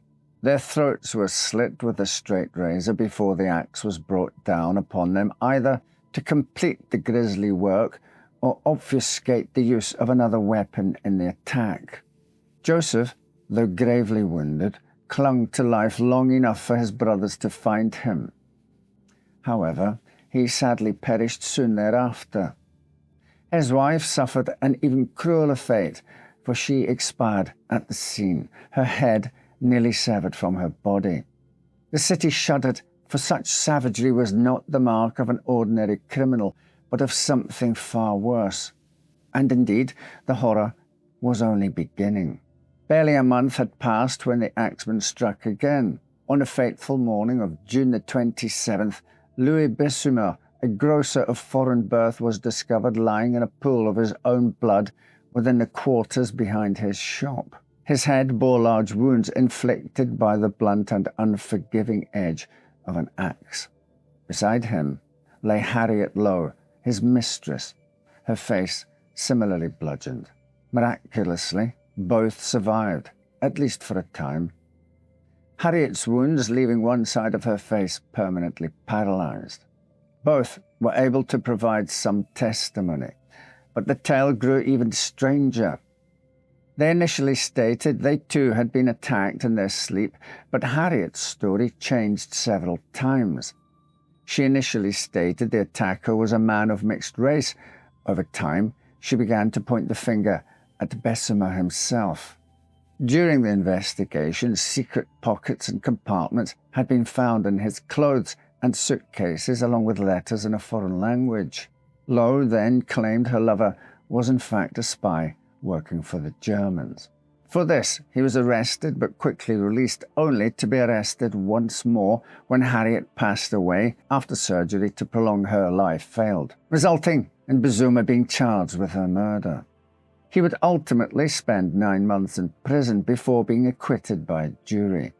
As the city debated his guilt, another attack would occur. On the 5th of August, mere weeks after the attack on Bessumer and Lowe, the fiend struck again. Anna Schneider, a young woman in the bloom of pregnancy, retired to her bed, ignorant of the horror that crept through the night. The intruder, as before, found access to the home through means unseen, setting upon the poor lady with merciless force. Despite her bloody wounds, she too survived the attack, though with no memory of the incident itself. Thankfully, just 2 days later, she gave birth to a healthy baby girl. Investigators found little viable evidence at the scene, and though some believed the attacker had used a lamp by the bedside to bludgeon their victim, detectives believed this was the work of the axe murderer. And it would seem the investigation did little to deter them. Only 5 days later, on the night of August the 10th, a name was added to their grim ledger, that of Joseph Romano, an elderly gentleman also of Italian descent. His nieces, who lived with him in the same home, awoke to the sound of struggle and, rushing to their uncle's aid, saw a fleeting figure vanishing into the darkness. Romano himself lay upon the floor, his skull shattered by the same weapon that had felled so many before him. Though he made it through the night, he would succumb to his wounds 2 days later. The home had been ransacked, though no items stolen, and the killer had used a chisel to gain access to the property. With the attacks filling newspaper columns throughout the area, police were soon inundated with reports from people stating they had either seen the killer or had found axes in their garden. A retired detective named John D'Antonio theorized that the Axeman was also responsible for a set of similar murders that had taken place 7 years earlier, some of which had been attributed to disputed serial killer Clementine Barnaby. Perhaps sensing it was too risky to strike again, the Axeman would wait exactly 7 months before they struck once more on March the 10th, 1919. The targets this time were the Cortemilia family, consisting of husband and wife Charles and Rosie, and their young daughter Mary. Once again, a panel had been removed from the back door through which the killer had gained access to the property on the corner of Jefferson Avenue and 2nd Street. Both Charles and Rosie would suffer skull fractures but survive. However, Mary would die almost instantly after suffering a blow to the back of her neck while being cradled in her mother's arms. The story would take another twist when, after recovering from her wounds, Rosie pointed the finger at father and son Orlando and Frank Giordano. The pair had been the first on the scene after the attack and raised the alarm. However, with few other leads to go on, the Giordanos were arrested and eventually charged with murder. Both were ultimately found guilty, with Frank being sentenced to death. It's claimed that Charles vehemently rebutted his wife's proclamation, and the couple divorced soon after the trial ended. The Giordanos would spend over a year in prison before Rosie sensationally came forward to state she had lied about them being the attackers. Some claim she pointed the finger at the pair as she was jealous of their wealth and success. The Contamelias had leased a store from the family before they took it back 4 months before the attack. Others believe she buckled under pressure when police took her from the hospital bed and placed her in a cell until she confessed she knew who the attacker was. Authorities would have hoped the arrest of Frank and Orlando in connection with the axe murders would have calmed the public's fears.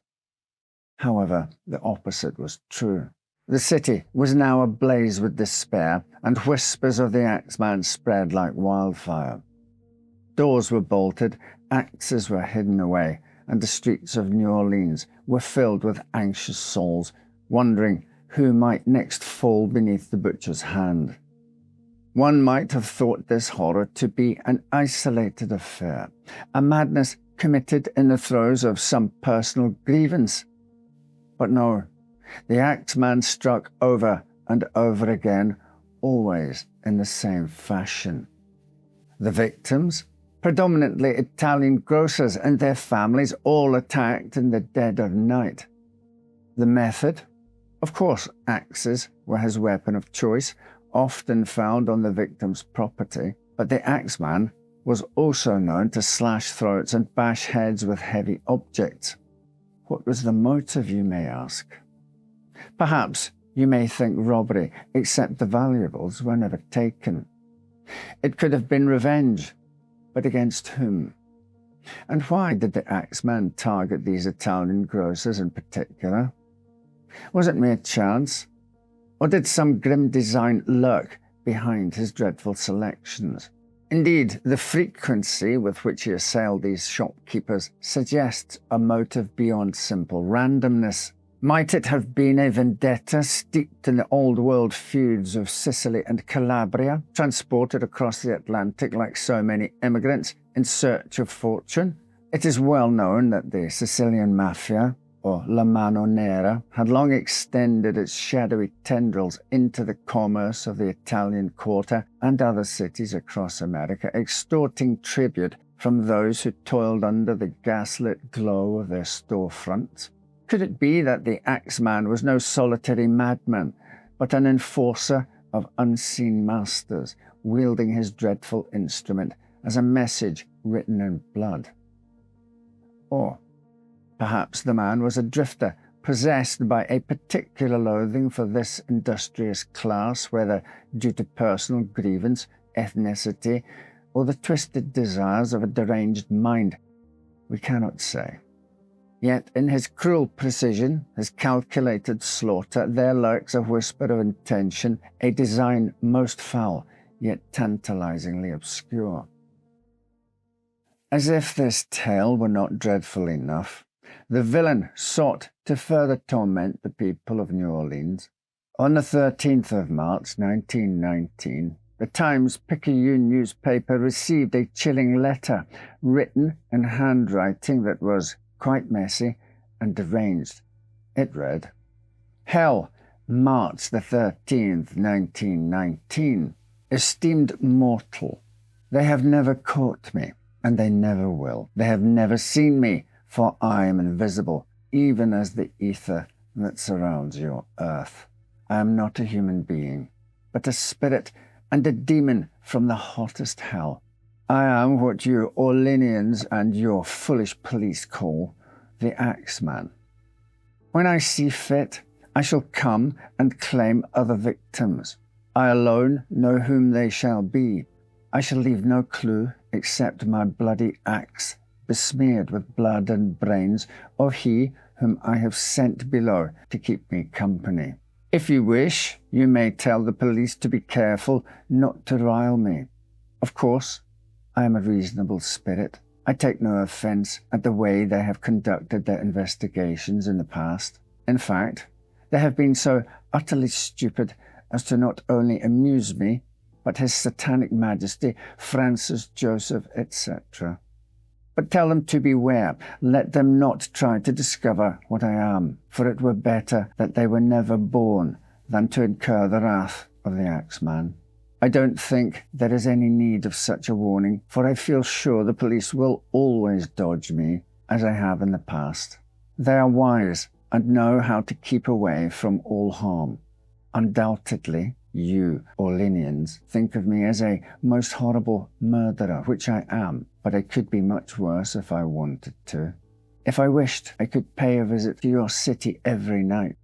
At will, I could slay thousands of your best citizens, for I am in close relationship with the angel of death. Now, to be exact, at 12:15 earthly time, on next Tuesday night, I am going to pass over New Orleans. In my infinite mercy, I am going to make a little proposition to you people. Here it is. I am very fond of jazz music, and I swear by all the devils in the nether regions that every person shall be spared in whose home a jazz band is in full swing at the time I have just mentioned. If everyone has a jazz band going, well, then so much the better for you people. One thing is certain, and that is that some of your people who do not jazz it on Tuesday night, if there be any, will get the axe. Well, as I am cold and crave the warmth of my native Tartarus, and it is about time I leave your earthly home, I will cease my discourse, hoping that thou wilt publish this, that it may go well with thee. I have been, am, and will be the worst spirit that ever existed, either in fact or realm of fancy. Signed, the Axeman. A ghastly proclamation indeed. Yet it was not the most peculiar aspect of this letter, for the man, in his madness, had a most curious demand. He would spare any dwelling where jazz music was played. This genre, both lively and eccentric, had never before been used as a talisman against evil, but that night the city erupted in melody. Every cafe, tavern, and home echoed with the sounds of horns and pianos. Bands played into the early hours, and to everyone's disbelief, the Axeman did not strike. In fact, the letter's release marked a period of peace from the supposed demon. However, this would not last. The next canonical victim was another grocer, Steve Boker. Again, he was set upon as he slept. Upon regaining consciousness, he ran into the street in a confused state, only to pass out once he realized his head bore a deep wound. He would ultimately recover, but could not give further details about his assailant. Next would be teenager Sarah Lauman, who was discovered bloody and unconscious on her bed. It's believed the attacker gained access to her room via a window, and a bloody axe was found nearby. The final person believed to have fallen victim to the Axeman was a man named Mike Pepitone, who was bludgeoned to death with an iron bar while he slept next to his wife Esther. Blood spatters covered the walls and a painting of the Virgin Mary. His wife described the attacker simply as large, with some reports stating 2 men were seen fleeing the scene. So who really was this evil jazz enchanter? Many theories have been proposed, yet none can claim certainty. As previously mentioned, some have whispered mafia involvement, that the Axeman was an enforcer, striking down Italian grocers who refused to pay tribute to the shadowy group called the Black Hand. Others, more superstitious, believed the letter's own claim that the Axeman was not of flesh and blood at all, but some spectre from the underworld. Then there was the case of Joseph Mumphrey. This is a tale within a tale, for in December of 1920, Mike Pepitone's wife Esther, who had since remarried, gunned Mumphrey down. She claimed that he was the same man who ended the life of her late husband Mike, the Axeman's presumed final victim, and also behind the disappearance of her current husband, Angelo Albano. But was Joseph truly the Axeman, or merely an unfortunate rogue who crossed paths with a vengeful widow?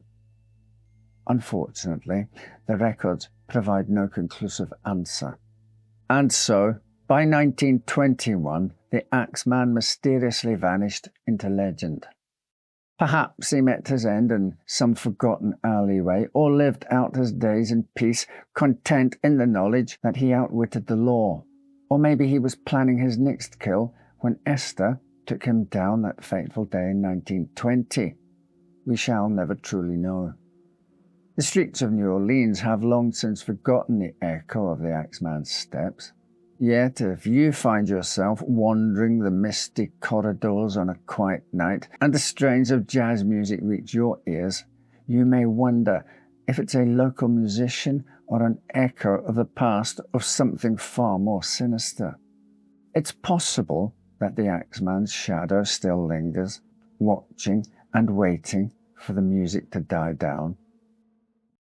Born in 1876 in the tranquil stretches of Greenbrier County, West Virginia, Elva Zona Heaster, whose friends and kin simply called Zona, was the daughter of Mary Jane Robinson and Jacob Heaster.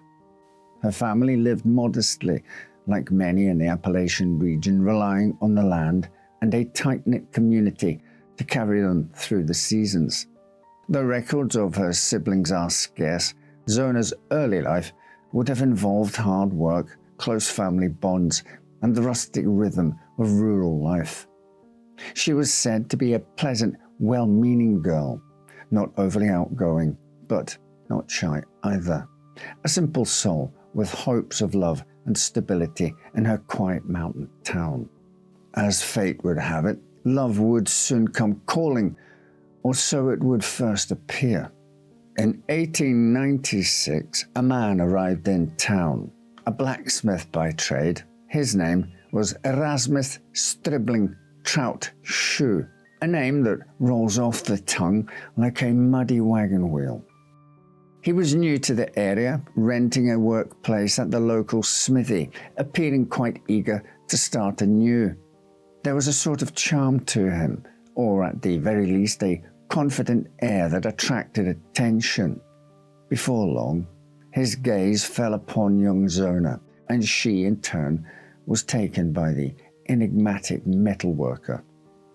Their courtship was brief, and despite her mother Mary Jane's protests and warnings that she found something in him unsettling, Zona married Erasmus on the 20th of October, 1896. And just like that, a new chapter began. Or, some may say, the countdown to a tragic ending had commenced. Erasmus wasn't entirely new to matrimony. In fact, Zona was his third wife. His first marriage to Ali Esteline Cutlip ended poorly. His wife accused him of cruelty and harm. One might have thought that was enough of a red flag, but in those days, in a town with few bachelors, past sins were easily overlooked or unknown. His second wife? Well, their parting was even darker. He married Lucy Ann Trett in 1894, and less than a year later, she was dead. The circumstances surrounding her death were murky, to say the least. Some accounts suggest she fell and hit her head on a rock. Others whisper that she was struck by a falling object while assisting Shue with chimney repairs. Regardless of the specifics, no official records detail the cause of her demise, leaving room for speculation and unease among those who knew the couple. Still, Zona knew none of this, or at least not the full weight of it. She moved into a small house with Erasmus just outside Louisburg, and for a few fleeting months, all seemed well. She finally felt like she could create a family of her own to love and cherish, but darkness does not linger far behind those who invite it. On the 23rd of January 1897, Zona's lifeless body was discovered at the bottom of the stairs in her home. The corpse was found by a young boy, Andy Jones, the son of a neighbor, whom Erasmus had sent on an errand to the house, ostensibly to ask Zona if she needed anything from town. But when the lad opened the door, what he found was the stuff of nightmares. The body lay crumpled on the floor, face pale, eyes wide, her arms folded unnaturally across her chest, as though placed there. He fled in fright, summoning help from those nearby, and soon the county doctor, George W. Knapp, arrived on the scene. But upon his attempt to examine the body, he found himself curiously blocked, both literally and figuratively, by none other than Erasmus himself. The grieving husband clutched his wife's body, weeping dramatically and refusing to let the doctor make a proper examination. His behavior, though easily masked as grief to the casual onlooker, struck some as unusually theatrical. Still, Dr. Knapp noted peculiarities. Her neck seemed oddly loose, and her head lolled unnaturally to one side.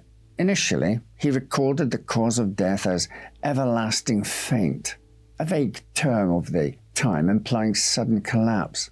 Later, this was changed to childbirth, though there was no confirmed pregnancy.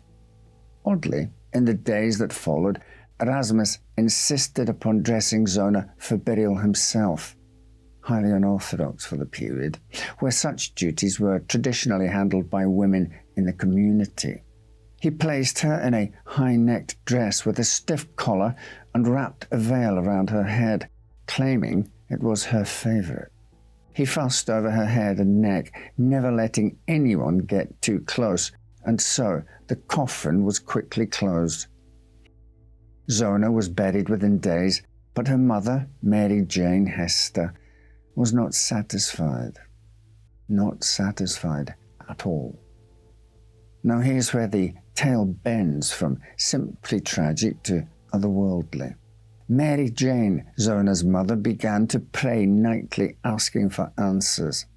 She knew her daughter well, her mannerisms, her habits, and her gentleness. Something in her soul refused to accept the official explanation. There was no peace to be found, and then, according to Mary Jane herself, Zona returned. Not in memory, not in dream, but as a spirit. She claimed that for 4 consecutive nights her daughter's ghost appeared. Mary Jane would later describe the form as both luminous and sorrowful, wearing the very dress she was buried in. Zona told her mother what no living soul had yet heard, that Erasmus was not simply a cruel man, but a killer. His temper had turned monstrous when the dinner she had made for her husband lacked meat. a petty spark to a deadly fire.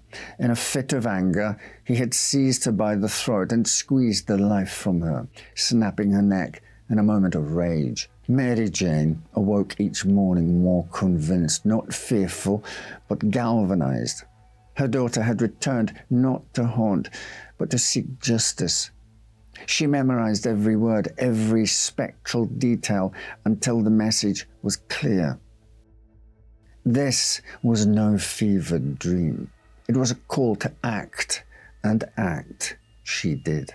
With determination fueled by maternal grief and perhaps the supernatural, Mary Jane approached the county prosecutor, John Alfred Preston.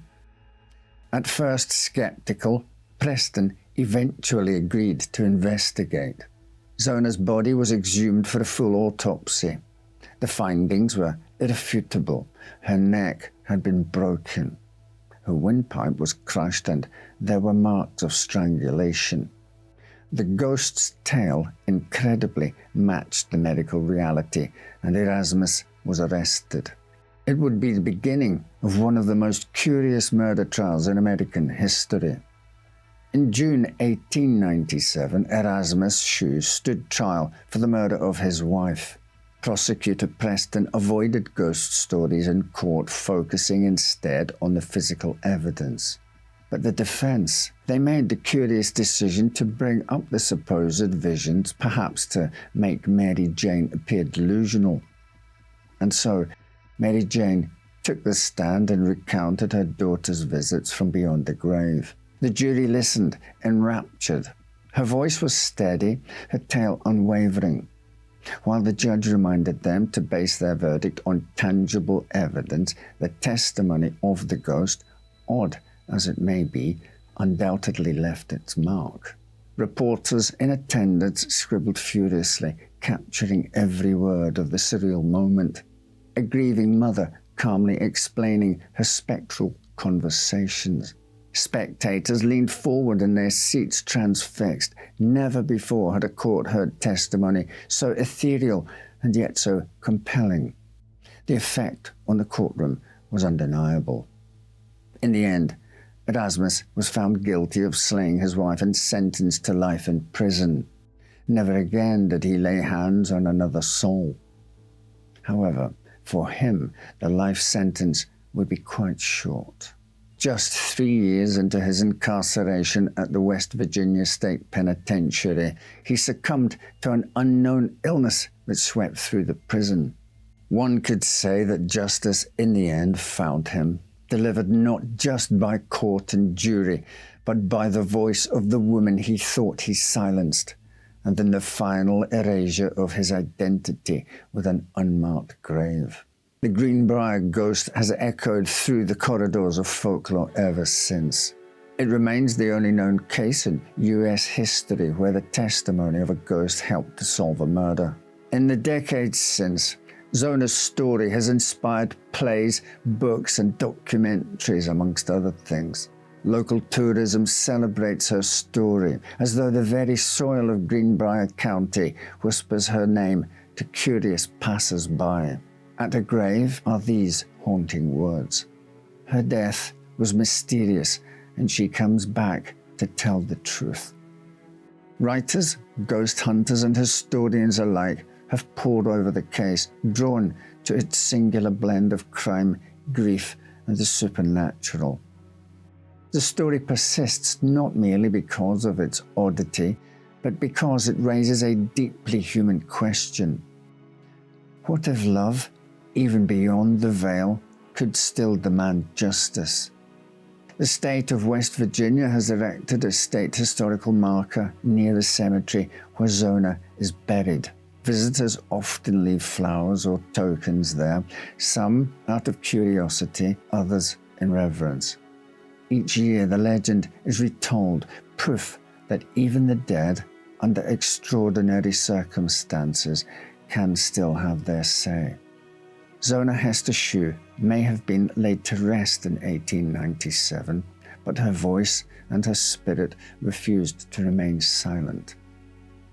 The Greenbrier ghost reminds us that some truths are too loud to stay buried. And that, just perhaps, the dead do not always rest until justice is done. Thank you for watching. Right then, take care, and I'll see you next time with another story that will make you say, well, I never.